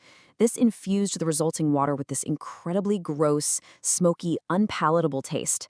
To actually melt snow properly without ruining the flavor, you had to put a small amount of liquid water in the kettle first to act as a thermal conductor. Think about the irony there. You needed liquid water just to make liquid water. So the crucial point really comes down to a harsh trade-off. Melting snow came with a massive fuel cost, a terrible yield, and a scorched taste. Hauling liquid water, on the other hand, carried a high physical risk, sure, but it gave them a high yield and much better tasting water. Because of these harsh scientific realities, melting snow was strictly a last resort method. We're talking extreme emergencies or maybe laundry days. For their daily lifeblood, they had no choice but to go out and fight the ice.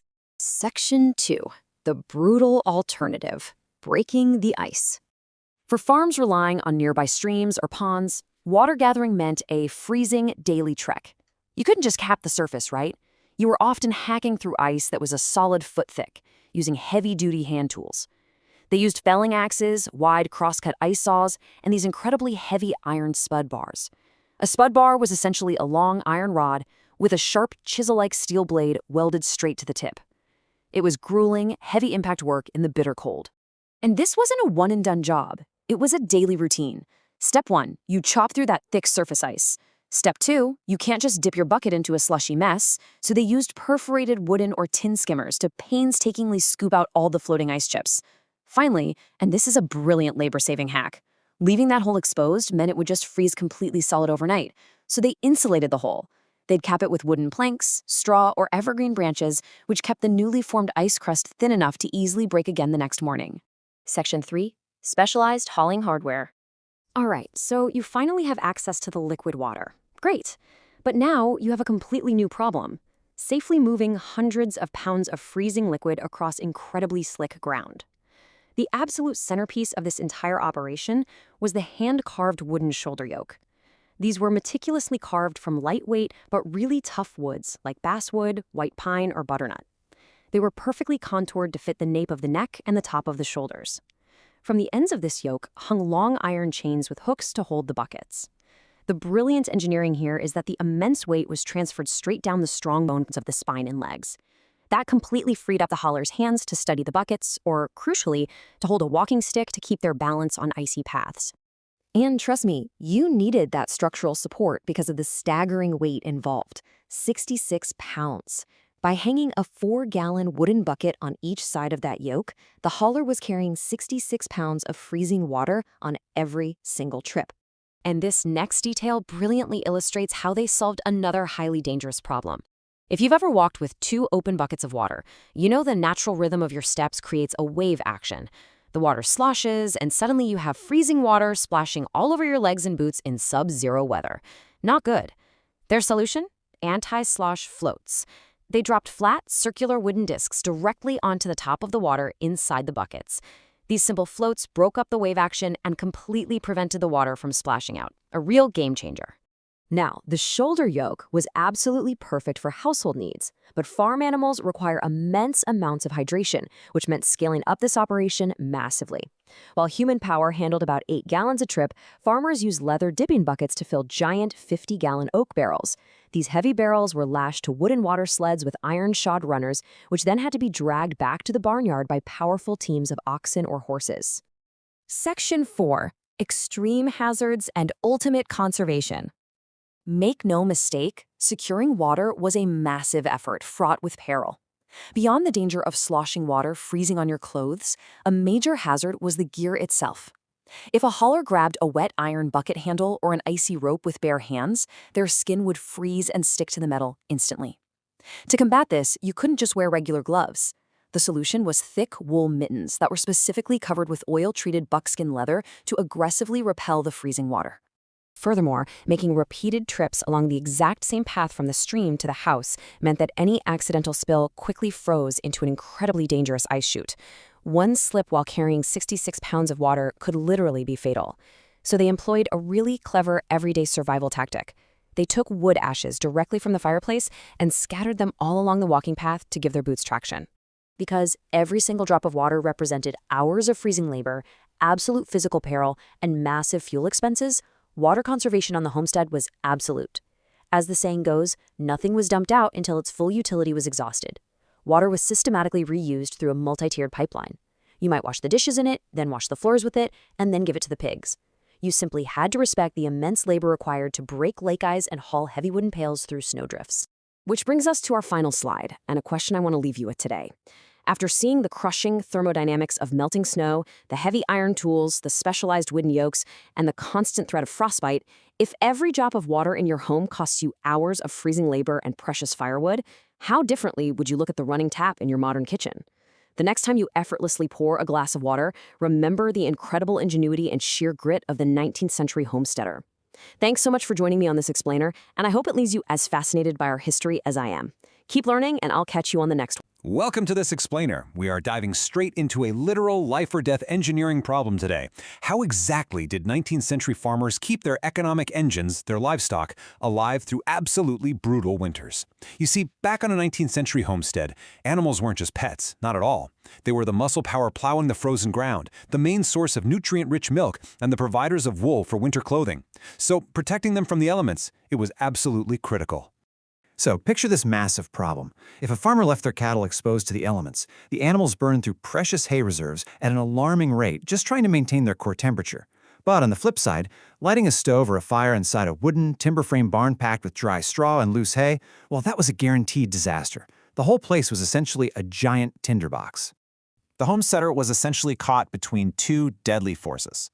Over on one side, you've got these freezing, sub-zero prairie winds that could completely bankrupt a farm by halting milk production or, even worse, causing fatal respiratory illnesses in draft horses. On the other side, you have the extreme fire hazard of using open flames for heat. They couldn't just build a fireplace for the cows, right? They had to outsmart the cold without generating a single spark. To solve this, they had to think completely outside the box about natural insulation, which brings us to Section 1, the geothermal advantage. Let's look at how they use the ground itself.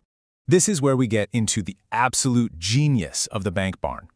These farmers effectively weaponized the earth. By building the lower level of the barn directly into the side of a natural earthen hill, they turned the soil itself into a massive, passive geothermal battery. The stone walls of the ground floor were literally hugged by tons and tons of dense, insulating soil on 3 sides. And here is why that soil connection is so magical. No matter how violently a sub-zero blizzard raged above ground, deep soil temperature stays surprisingly constant. usually hovering right around 45 to 50 degrees Fahrenheit. Because dirt absorbs and holds heat so incredibly well, this thick earthen blanket shielded the lower stalls. They were using the Earth's natural thermal mass as a giant, free heater to keep the ambient temperature from dropping far below freezing. And to cap off that earthen battery, they insulate it from the top down by stacking hundreds of tons of winter feed, loose hay and straw, on the upper floor directly above the livestock. They created an impenetrable roof barrier. Think of it like putting a massive thick hat on the building. It perfectly trapped all that geothermal warmth radiating from the soil, plus the body heat of the animals, right down below in the stalls. But, not everyone had a convenient hill of soil to build into. That brings us to Section 2, compost heat and vegetative armor, some clever alternative insulation used out on the flat plains. Those simple timber frame barns were famously drafty. The wooden board and batten siding would shrink over time, leaving wide freezing gaps.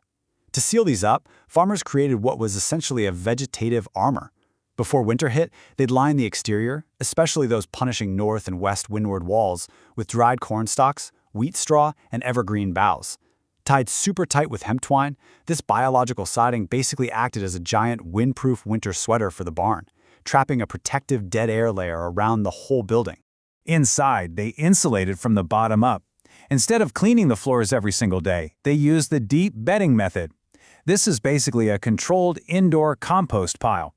They would continuously layer fresh, dry straw or pine shavings directly over older manure.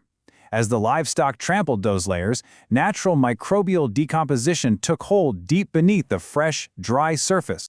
Now, here is where the biology gets absolutely amazing. That microbial decomposition generated a continuous low-level heat. It actually turned the floor into a warm, living mattress that could reach up to 70 degrees Fahrenheit right at its core. The animals were basically sleeping on a giant biological heating pad. And they were so efficient, they didn't waste a thing. They even practiced something called manure banking. They'd pile heavy, wet manure mixed with straw along the exterior foundation sill plates. As this waste slowly decomposed over the long winter, it literally plugged those low-level freezing air drafts while simultaneously radiating even more heat through the stone. But here's the catch. Effectively sealing a barn this tightly and filling it with composting floors created a brand new invisible threat. On to Section 3, solving the ventilation dilemma. That invisible threat was excess moisture and toxic gas. Think about a whole herd of dairy cows and draft horses locked inside together. They exhale dozens of gallons of moisture into the air every single day. Without airflow, that warm, humid breath condensed on the cold roof beams and rained down as freezing, icy water onto the animals. Even worse, the built-up ammonia gas from their urine severely inflamed their lungs, causing massive respiratory damage.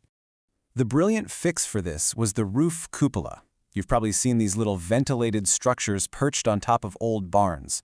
Well, they weren't just decorative, they were highly calibrated exhaust engines.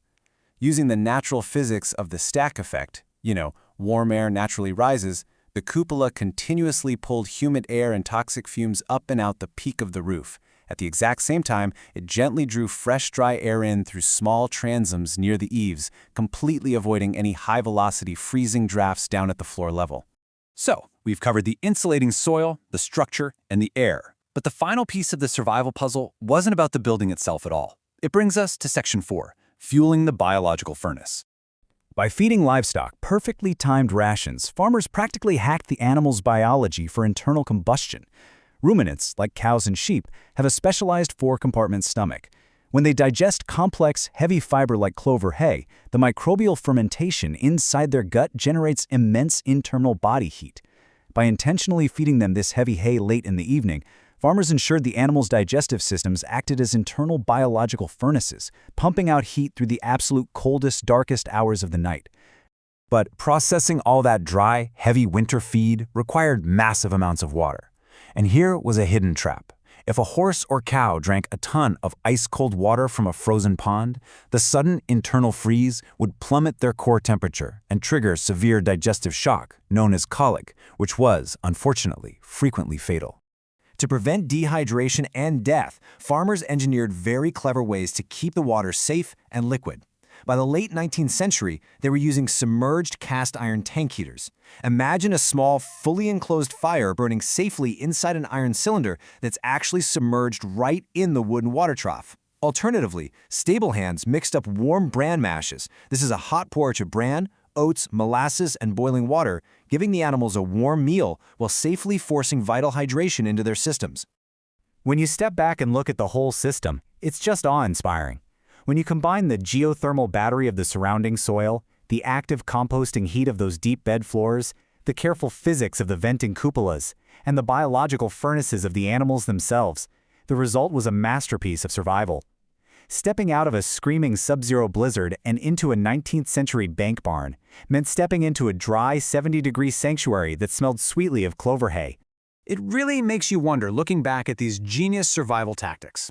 I mean, they achieved incredible thermal efficiency using practically nothing but dirt, architecture, and biology.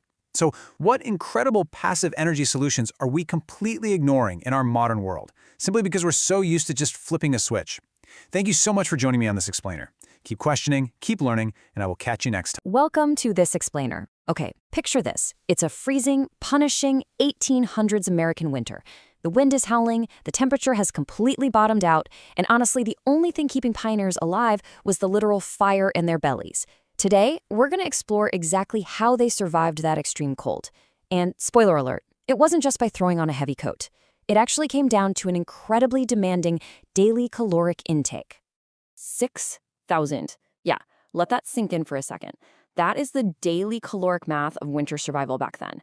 If you were an adult working on a winter homestead, chopping frozen timber, hauling these massive, heavy water pails through snowdrifts, and just laboring in sub-zero barnyards, you were burning energy at a massive, massive rate. They required anywhere between 4,000 and 6,000 calories every single day. And that wasn't to bulk up, that was literally just to maintain their body weight and keep their core temperature from dropping. So to really understand this era, we kind of have to completely reframe how we view a meal. I love this quote here. Food was far more than sustenance. It was internal combustion.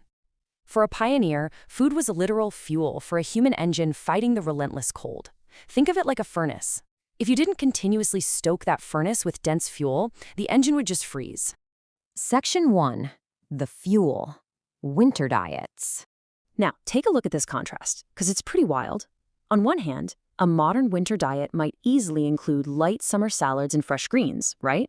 Because we can just ship them in from warmer climates. But a winter diet in the 1800s? That relied entirely on heavy, slow-burning ingredients. Surviving meant consuming highly calorie-dense animal fats. We're talking specific things like lard and tallow.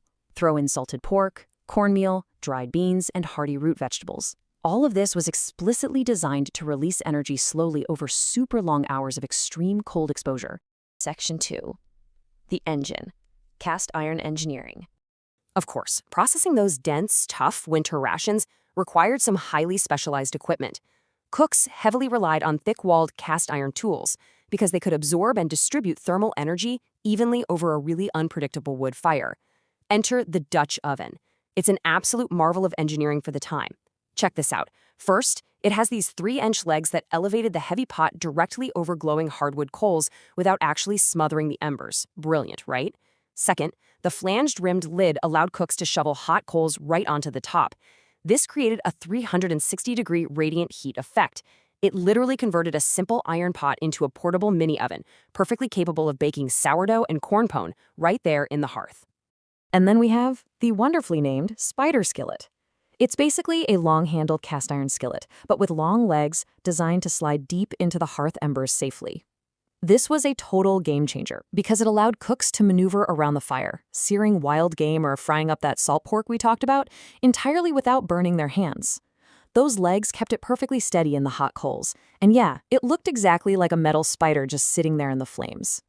Section 3. High-calorie staples, maximum efficiency.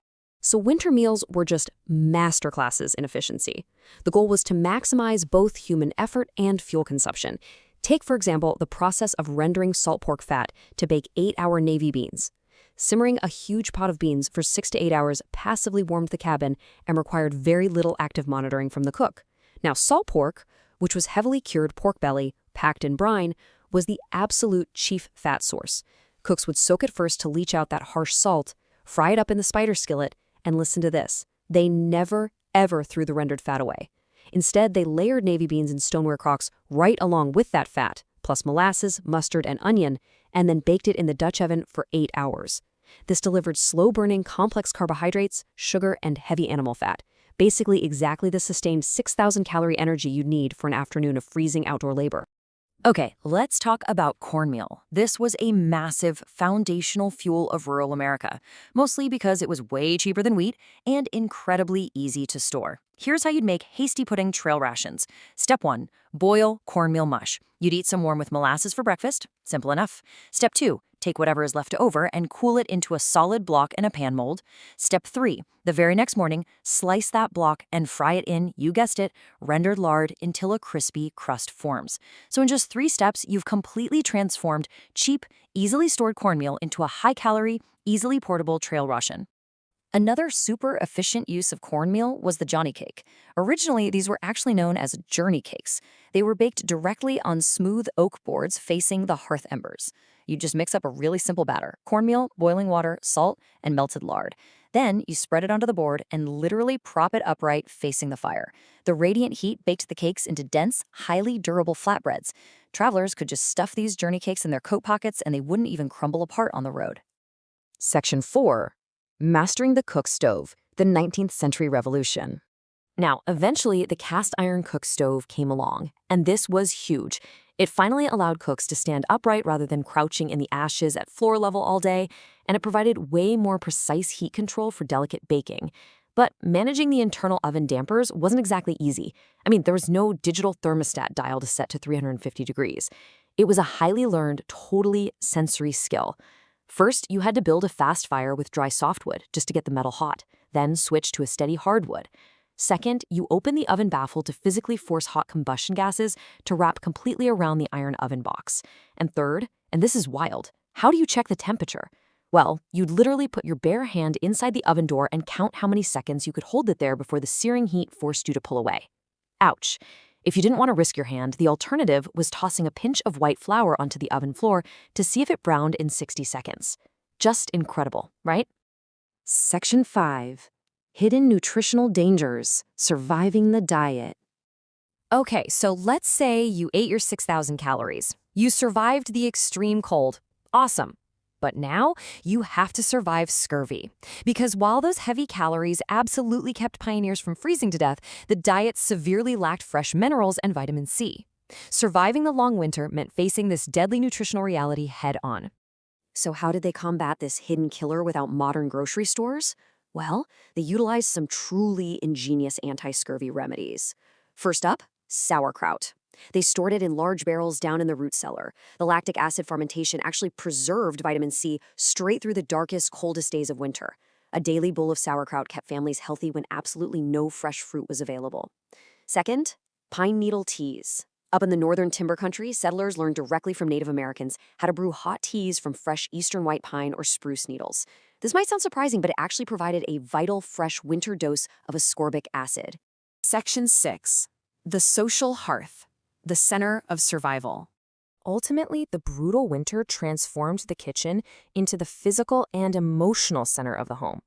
As those thick stews simmered for hours in heavy cast iron pots, and the cook stove radiated steady, life-saving warmth, the whole family would just gather closely around the wooden table. Fueled by those rich, heavy, hot meals, their bodies generated the internal heat needed to face the relentless cold outside. Honestly, those cast iron pans and high-calorie trail rations were just as critical to survival as the timber stacked in the yard. So here's my question for you. Do you have the grit to fuel the internal combustion needed for a pioneer winter? The next time you feel a little chill and grab a light snack from a perfectly climate-controlled kitchen, remember those pioneers literally tossing a bare hand into a cast iron oven, fueling their human engines with 6,000 calories just to make it to spring. Thank you so much for joining me for this explainer, and as always, keep that curiosity. Let's just dive right into this explainer, because we're looking at something incredible today. How mastering cold weather equipment completely transformed the 19th century American landscape. It's this wild mix of human ingenuity, everyday physics, and pure survival against the elements. I mean, picture standing on the edge of an untamed frontier. No paved roads, zero snowplows, no high-tech thermal gear. just hundreds of miles of deep forest and open prairie that's about to be buried under several feet of snow. So, how do you actually conquer a landscape that's literally trying to freeze you in your tracks? Well, to really get this, we have to flip our modern assumptions upside down. Because today, a sudden blizzard is basically just an inconvenience. A reason to stay indoors, make some coffee, wait for the plows. But for a 19th century pioneer, stepping outside without the exact right knowledge meant literally stepping into a frozen trap. Just a routine trip to check on livestock or grab some firewood could turn into a deadly, exhausting physical struggle in a matter of minutes if you didn't respect the environment. But here is where we hit this amazing historical paradox. We usually think of winter as this time of total isolation, right? But the freezing temperatures actually created a massive opportunity. Think about summer travel back then. Frankly, it was a swampy nightmare. Unpaved roads were just these endless pits of hub-deep mud, rutted dirt tracks, exposed boulders, and those treacherous mosquito-filled swamps made hauling heavy loads nearly impossible. But when winter hit, the hard freezes and deep snows actually buried all those obstacles. Suddenly, the land just smoothed out. Winter actually became the prime season, creating this slick, uniform highway that was absolutely perfect for long-distance travel and hauling massive timber. But, and this is a big but, taking advantage of this temporary winter highway meant you had to solve a terrifying physical threat. See, walking in standard heavy leather boots through deep, uncompressed powder led to this deadly phenomenon called post-holing. Just imagine the sheer agony of it. You lift a heavy, snow-caked boot high into the freezing air, you step forward, and bam, you instantly plunge waist-deep into the powder. Then you have to dig that leg out and do the exact same thing again. Sinking like this with every single step, it would completely exhaust your muscles and totally break your spirit in just a few dozen yards. So to beat this life-threatening problem, pioneers turned to the ultimate winter life hack, adopted straight from indigenous technology. By strapping on snowshoes, early travelers could take their body weight and spread it out over a surface area 4 to 6 times larger than a normal boot sole. 4 to 6 times. This wasn't just some minor tweak, it was a total game changer for mobility. Because suddenly that deep powder wasn't a trap anymore, it was a canvas. And it all came down to a brilliant, life-saving application of basic mechanics. And that brings us to the core physics, which is really the star of our explainer today, the flotation mechanics of snowshoes. It all comes down to the flotation formula. Pressure equals force divided by area. It's so elegantly simple, but it literally unlocked the winter frontier. The force is just your body weight pushing down. By massively increasing the surface area with the woven webbing of a snowshoe, the downward pressure on the snow drops drastically. So when you step down, the powder gently compresses just enough to lock together under that wide webbing. It creates this temporary solid platform out of nothing but loose flakes. Because of this one dynamic, a person could suddenly achieve flotation, gliding right on top of the deep snowpack instead of violently plunging through it. And what's super cool is how they took this core physics equation and adapted it into highly specialized shapes for completely different environments. These definitely weren't just one-size-fits-all tools. They were more like anatomical extensions of the traveler. They'd craft them from steam-bent white ash or hickory, woods they picked specifically for their incredible flexibility and strength in freezing temperatures, and lace them with oiled rawhide. Now, if you were crossing open prairies or frozen lakes, you'd grab the Huron style. It's got this long, narrow tail that acts exactly like a rudder on a boat, giving you the high stability you need to truck in a perfectly straight line over vast distances. But say you're a trapper working in dense, tangled brush. You choose the bear paw. It's shaped like an oval with absolutely no tail, so it won't snag on fallen logs, giving you incredible maneuverability in thick timber. Now, the real engineering secret here is how they actually attached them. I mean, imagine trying to walk 10 miles with your ankle locked in a rigid cast. That's exactly what a tightly strapped snowshoe would feel like. Instead, they came up with this ingenious, energy-saving pivot system. They used a simple, oiled leather harness that only secured the ball of the foot. That meant the heel was left totally free to lift naturally with every single stride. So as you step forward, the heavy tail of the snowshoe acts as a counterbalance and just drags along the snow. It's a brilliant setup because it allowed for a totally natural walking gait. It drastically reduced leg fatigue, making it possible to cover miles and miles of harsh terrain without just collapsing from exhaustion. But this whole mastery of flotation mechanics wasn't just for human feet. Once the snow got deep enough, specifically right around that magic 6-inch mark, the entire mechanics of logistics and farm economics completely shifted. And it happened fast. Wheels were completely abandoned, wagons were immediately locked away in the barn, and heavy farm draft teams were unhitched from rolling axles and seamlessly attached to runners. The entire transportation paradigm changed literally overnight to capitalize on that frictionless surface of the snow. To really conquer this landscape, they basically split their vehicle engineering into two totally different directions. On one side, you had the heavy labor vehicles, the bobsleds. These were short, articulated, double sleds built with a super low center of gravity. That specific design kept them from capsizing while they were hauling these massive 1,000-pound logs straight out of the frozen swamps. Then, on the complete opposite end of the spectrum, you had the cutters. These were elegant, lightweight carriage sleighs built purely for high-speed personal transport.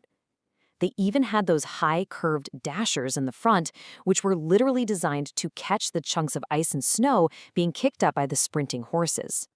Okay, here is a historical fact that I find absolutely fascinating. You know the crisp, festive jingling of sleigh bells? It turns out they weren't just some cheery holiday decoration. They were actually a critical, legally mandated safety mechanism. Seriously, think about it. A heavy wooden sled gliding on runners over dry, packed snow makes almost zero noise. Add in the fact that winter travelers were heavily bundled up in thick wool caps and tall fur collars, which really muffled their hearing. Because these quiet cutters were moving incredibly fast and had absolutely no brakes for solid ice, towns legally required strings of brass bells. It was the only way to warn pedestrians and other sleighs when you were coming around a blind turn. But even with perfect flotation and lightning-fast sled runners, travelers still had to face the most terrifying threat of all, the high plains blizzard. Imagine a sudden, brutal Arctic front sweeping in and just tanking the temperature by 40 degrees in a single hour. High winds would whip up millions of tons of dry powder, creating this blinding, chaotic whiteout that instantly erased every single visual landmark. Under those conditions, people completely lost their equilibrium and sense of direction. Tragically, it was actually quite common for pioneers to freeze to death while wandering in circles, sometimes literally just a few yards away from their own front doors.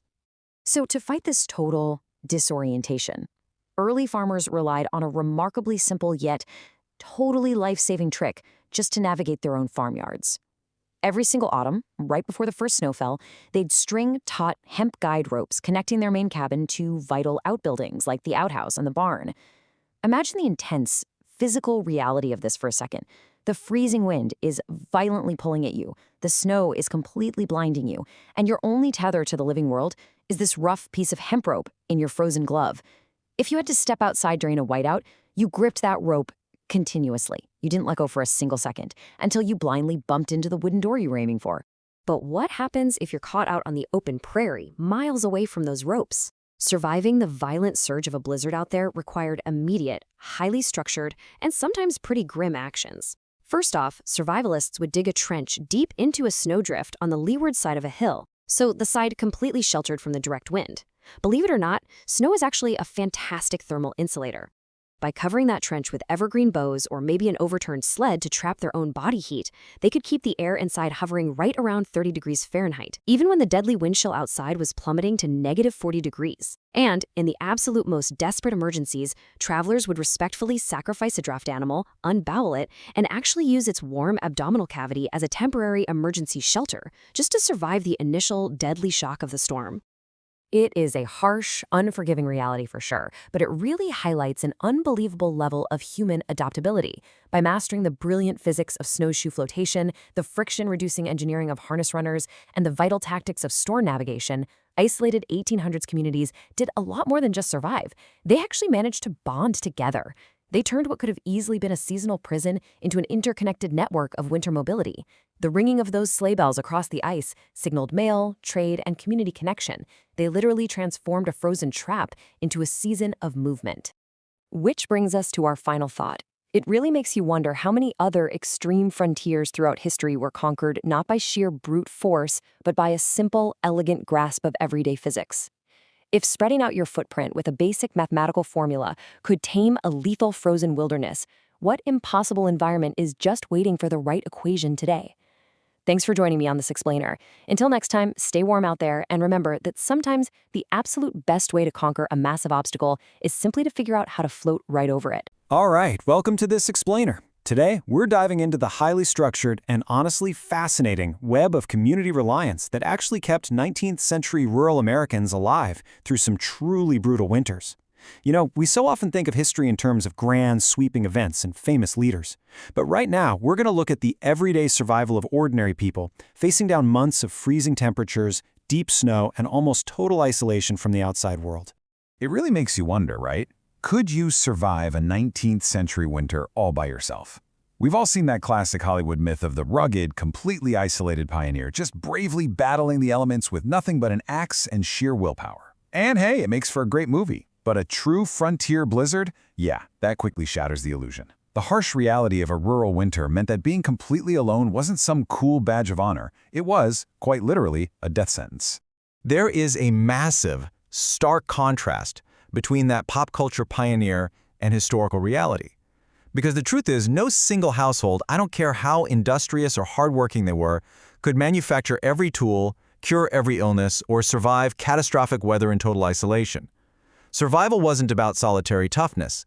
It was fundamentally, actually was necessary, a community effort. Okay, let's jump right into Section 1, Work bees and communal labor.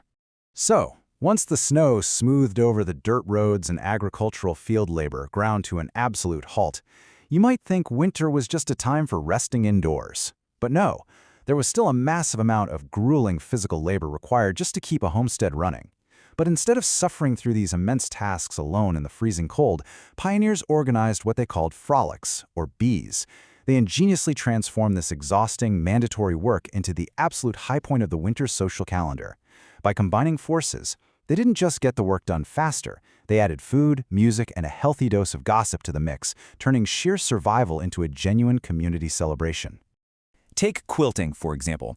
It is a prime example of this crazy efficiency.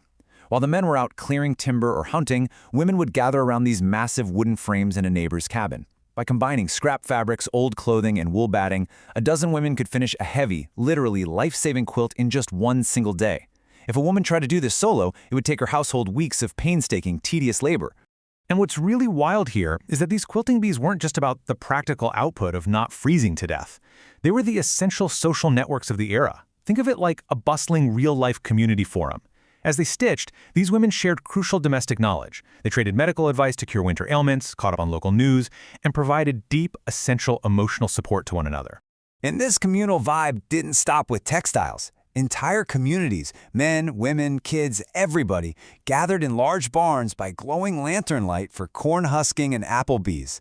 Imagine having to strip husks off hundreds of bushels of corn. It's incredibly tedious. So how did they manage? They gamified it. Finding a rare red ear of corn during a husking bee actually allowed a young man to kiss a young woman of his choice. So they basically turned a massive, boring chore into prime rural courtship. All right, let's move on to Section 2, the winter barter economy. Out on the rural frontier, hard cash, gold, silver, banknotes, it was exceptionally scarce. So without it, rural communities operated on an incredibly complex, yet totally informal, barter system known as book debt. This whole system was anchored at the local general store, which basically acted as the financial clearinghouse for the entire township. The country store wasn't just a place to buy things, it was the beating economic heart of the community, tracking who had what and exactly who owed whom. Think of the typical store ledger as a very early precursor to modern credit. When farmers brought in surplus winter goods in December, say rendered lard, dried beans, or maybe 10 pounds of butter, the storekeeper credited their account. Then, flash forward to January, when that same farmer desperately needed imported necessities they couldn't make themselves, things like iron nails, coffee, or kerosene, the cost was simply debited from their page in the ledger book. Now, these trades practically never balanced out perfectly to the penny on the same day.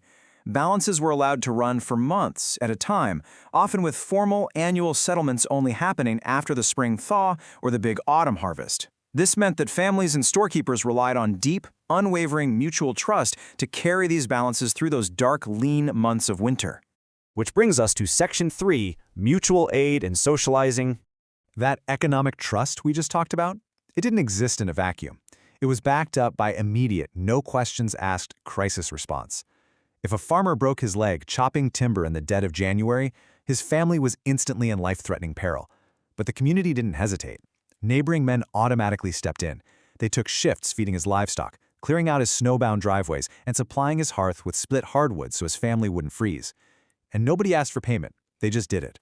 But, this wasn't just happening because everyone was super nice. It was an unspoken survival pact. The stakes were incredibly high. Refusing to participate in this safety net, like refusing to help a neighbor in distress, was a severe social offense. It could result in total community ostracization. And like we established right at the beginning, being isolated in a 19th century winter meant you probably wouldn't survive the next crisis that hit your own home. Now, despite all this harshness and constant survival mode, winter actually offered the only extended leisure time of the entire year. With the fields totally frozen and the long nights keeping people indoors, communities finally had the time to engage in vibrant socializing. They filled those freezing months with warmth, laughter, and even intellectual gatherings. So the socializing mostly revolved around three main community hubs. These spots served as the lively climax of the winter season and really kept the darkness at bay. The potbelly stove, the lyceum, and barn dances. Each one served a very different but equally vital role in bonding the community together. On those bitter, freezing afternoons, the general store was absolutely the place to be. Men would gather around the intense, radiating heat of the country store's glowing cast-iron potbelly stove. They'd just sit around on overturned salt pork barrels or wooden crates, swapping farming advice, debating local weather forecasts, arguing over politics, and playing endless games of checkers or chess. It was the ultimate informal gathering space. Then, for some organized intellectual stimulation, adults packed into local schoolhouses under the dim glow of oil lamps for weekly lyceums. These were incredible community debate societies. Instead of sitting at home staring at screens like we do today, they actively participated in spelling bees, listened to literary readings, and got into spirited philosophical and historical debates just to keep their minds sharp while the world outside was frozen solid. And when the weekend finally rolled around, it was time to move. Families would clear out spacious barns or large cabins for highly energetic community dances. Driven by the scrape of a single wooden fiddle and maybe a hammered dulcimer or some wooden spoons, dancers performed traditional jigs, reels, and square dances. And all that rapid movement wasn't just for fun. It was literally a way to stay warm in the freezing winter air while laughing with your neighbors. Finally, the spring thaw would arrive. When the snow eventually melted down into spring mud, these pioneer families emerged from the winter cold. But they did not emerge as traumatized, isolated survivors. Thanks to the shared work, the ledger barter, the mutual aid, and all that vibrant socializing, they emerged deeply connected. They proved, without a doubt, that human connection was just as essential to survival as dry firewood. So as we wrap up this explainer, it leaves us with a pretty provocative thought about how we live today. If a true winter crisis hit right now, could your community rely on each other to survive the storm? We have so much amazing modern technology, but maybe we've lost some of that book debt trust and the collaborative spirit of the quilting bee. It's definitely something fascinating to consider the next time the snow starts to fall. Welcome back to The Explainer. Today, we are totally stripping away those cozy, romanticized pioneer myths. You know the ones, right? The quaint imagery of a peaceful little log cabin and a roaring fire. Forget all that. What we're really looking at today is a gritty, high-stakes, psychological survival thriller. I'm absolutely pumped to guide you through this fascinating look at what it actually took to endure an 1800s winter. So, let's get right into it. I want you to really think about this for a second. How do you survive 5 months trapped in a single, freezing room without losing your mind? Back in the 19th century, winter wasn't just a season, it was an active antagonist. It laid a literal and psychological siege to the pioneer family. You've got snowdrifts piling up high against chinked log walls, temperatures plummeting way below zero. And while cold, hunger, and physical exhaustion were constant external threats, the most insidious danger actually lurked right there indoors. Okay, let's dive into this. Cabin fever. Or, as it was often called back then, winter madness. This wasn't a myth, and it definitely wasn't just a mild case of boredom. It was a severe mental toll brought on by intense spatial confinement, a profound lack of natural sunlight, sensory monotony, and the inescapable, constant interpersonal friction of being trapped together. This was a documented, incredibly severe hazard that required active, strategic mental management just to survive. To truly grasp what this mental endurance required, you really have to picture the visceral sensory nightmare these families lived in from November to March. Imagine almost zero natural light piercing the cabin interior, all thanks to these tiny, draft-blocking grease paper windows or heavy wooden shutters. By 4 in the afternoon, their entire visual world was lit exclusively by tallow candles. These were rendered from beef or mutton fat, which meant they filled the small space with a heavy, unpleasant animal odor and a thick, greasy soot. Plus, that flickering, dim yellow light caused severe eye strain, which directly fed into deep seasonal depression. And then there's the sound. The soundscape of this isolation constantly whipped back and forth between two brutal extremes. On one hand, you had the deafening, aggressive roar of winter winds howling straight down the chimney flue. On the other hand, the complete, oppressive, muffled, dead silence of a deep snowpack. Because of these intense extremes, every single noise inside that cabin, a floorboard creaking, a dry cough, or even a whispered argument, was claustrophobically amplified. 16 by 20. Just let that sink in for a moment. 16 by 20 feet. That tiny square footage was the entire physical world for a pioneer family for months on end. In a space this impossibly small, true privacy was literally not existent. So how do you cope when you can't leave that 16 by 20 room? Well, you create subtle social protocols. Homesteaders developed these brilliant, unspoken rules for personal space. If a family member sat silently by the hearth corner or worked quietly on a carving block, everyone universally understood they were off limits for conversation. Claiming that tiny physical island of emotional solitude was a vital, totally necessary defense mechanism to keep interpersonal friction from just boiling over into chaos. But honestly, avoiding conversation wasn't enough. Surviving required an active offense. Without strict discipline, prolonged confinement quickly spiraled into irritability and deep depression. So their tactical defenses included imposing rigid daily schedules and a really strict division of labor. Adults assigned age-appropriate tasks to the kids, keeping every single household member constantly focused on clear survival goals. Keeping busy wasn't just productive, it was literally the primary defense mechanism against losing their minds. This meant the cabin quickly transformed into a full-on winter workshop. Men and boys sprang into action, grabbing simple draw knives, pocket knives, and gouges to shape green timber they'd brought inside during autumn to dry. They weren't just killing time, they were cranking out highly functional items for the spring. Wooden spoons, flat plates they called trenchers, butter paddles, axe handles, ox yokes. This fast-paced, active woodworking was incredibly therapeutic for burning off all that anxious, pent-up mental energy.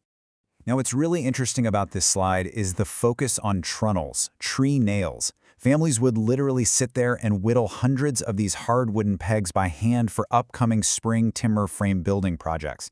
This highly specific, incredibly repetitive task provided this intense, deep mental focus. It kept their hands moving and their minds grounded, which just goes to show that repetitive handcrafting was just as much about mental therapy as it was about practical utility. While the guys were doing that, the women of the household were engaged in their own incredibly methodical textile progression. It started with the raw wool sheared back in the late summer. Then it was combed out or carded with wire paddles just to align the fibers.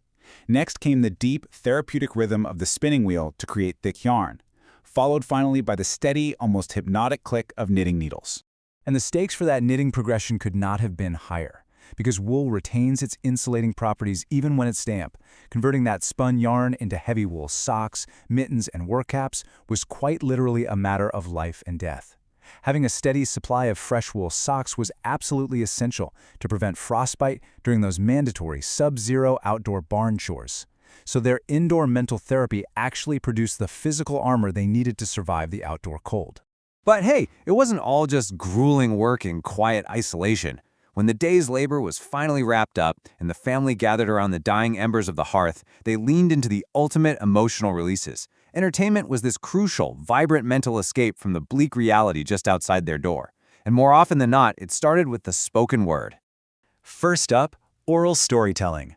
Since books were incredibly rare and super expensive out on the frontier, the oral tradition was the absolute center of entertainment. Elders would totally captivate the room by recounting thrilling ghost tales, hilarious tall tales, and real Revolutionary War history. This wasn't just for fun, though. It was absolutely essential for developing the children's memory skills and passing down vital, generational practical wisdom. Next, we have the family Bible. In most homesteads, this was the absolute centerpiece of the home and often the only printed book they even owned. Evening readings from it served a massive dual purpose. Not only did it anchor the family, providing deep moral comfort during some incredibly bleak, dark times, but it actively served as the primary textbook for teaching the frontier children how to read and write. And of course, you can't forget the music. If a family was lucky enough to actually own a fiddle, a dulcimer, or even just a simple jaw harp, the cabin would fill with folk tunes and hymns right after supper. Singing and playing music together acted as a powerful mood elevator. It fostered social harmony and provided this massive, shared emotional outlet that showcased the truly incredible resilience of the human spirit against crushing isolation. So the crucial takeaway of this entire explainer really boils down to this one simple truth. Idleness was viewed not just as a moral failure, but as a direct psychological hazard. Surviving a 19th century pioneer winter required far more than just calculating physical calories and chopping enough dry firewood. It demanded a relentless, structured, and constant mental endurance. They survived the siege of winter by actively defending their own minds. Which leaves us with a pretty fascinating question. If you were trapped in a tiny, dim, 16 by 20 foot room for 5 brutal months, what would be your mental anchor? How would you manage the psychological siege? The emotional fortitude of these pioneers is simply incredible to think about. Thanks so much for joining me on this explainer. I really hope it completely changed how you view surviving the pioneer winter. Keep questioning, keep learning, and Welcome to today's explainer. We are going to completely shatter the cozy, comforting myth of spring. We're diving headfirst into the 19th century homesteader's most dangerous, volatile, and honestly, most demanding season. So you can go ahead and forget everything you know about April showers and May flowers. We're looking at a time when the melting snow brought anything but relief. We usually picture spring as this idyllic moment, right? You know, gentle green shoots popping up, warm sunshine on your face, just immediate relief from winter's grip. But for the pioneers, the reality was a whole different ballgame. What we think of as a gentle transition was actually a terrifying, physically grueling march towards starvation. It was a period that literally depleted their last rations and brought transportation to a dead stop. Section 1, Sugar Month, the first harvest. To really understand how they survived all this, we have to look at the very first harvest of the year. Long before a plow could even touch the frozen ground, these homesteaders desperately needed a massive caloric boost. And that brings us to late winter and their first critical crop, maple sugar. Around late February or early March, nature basically turned on this highly specific atmospheric engine. When daytime temperatures crept up just above freezing, so between 35 and 40 degrees Fahrenheit, but then the nighttime temperatures plunged right back below 32 degrees, it created these wild pressure differentials inside the sugar maple trees. This natural pumping action forced stored starches, which had just converted into sucrose, to flow straight up through the sapwood. But here's the truly staggering reality. Raw sap, straight out of the tree, is roughly 98% water. 98%. Just think about what that actually meant for a pioneer family. To get to the sugar, they had to boil off all of that excess liquid. And doing that required an absolutely immense amount of thermal energy, and you guessed it, relentless, back-breaking labor. Transforming that watery sap was just a grueling process. Entire families would set up these sugar camps deep in the woods. The men would auger small holes into mature maples and tap them using wooden spiles, which they actually carved themselves from hollowed-out elderberry branches. The sap would drip into wooden buckets, and then the boiling began. Kettles hung over open wood fires had to be kept boiling continuously, day and night, literally for days on end. They boiled it way past the liquid syrup stage until it finally crystallized into solid maple sugar blocks. And why blocks? Well, because they wouldn't spoil, and they served as the family's primary sweetener for the entire year. Moving on to Section 2, the mud season paralysis. With their sugar supplies safely stashed away, the pioneers faced their next deadly hurdle. As March rolled in, the winter ice finally broke, thrusting homesteaders into a nightmare simply known as mud season. The real deadly threat of the thaw all came down to soil chemistry. See, while winter's ice-packed roads allowed heavy sleds to glide around easily, the thaw destroyed all of that. The ground thawed from the surface downward, so the top 6 to 12 inches of soil melted and became completely saturated by rain and snowmelt. But right below that, the deeper subsoil remained an impenetrable sheet of frozen permafrost. The water literally had nowhere to drain. That top layer lost all its structural integrity and turned into a treacherous, thick soup that could instantly snap a solid wooden wagon axle and exhaust even the absolute strongest draft animals. To keep crucial trade routes from completely shutting down, communities had to get incredibly resourceful. They built this emergency infrastructure known as corduroy roads. Essentially, they laid whole felled logs side by side, perpendicular to the road, right across the absolute swampiest stretches.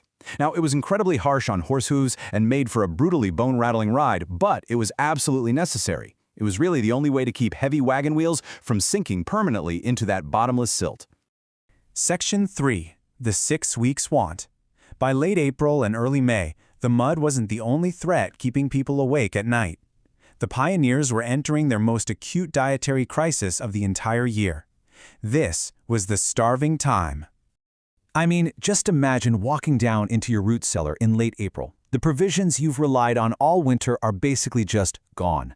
The salt pork in the brine barrels has turned yellow and rancid. The cabbage is decaying. The potatoes have gone soft and grown those long, creepy white sprouts in the dark. And your grain bins? Well, they've been swept completely clean because you have to save every single remaining kernel as seed for spring planting. You are, quite literally, out of food. So how did they even survive the 6 weeks want? To cure the mild scurvy they often developed from months of eating only salted meats, and hey, long before modern green juices and detox cleanses were a trend, families turned to the forest floor. They'd gather wild dandelions and stinging nettles, boiling them up as early spring greens.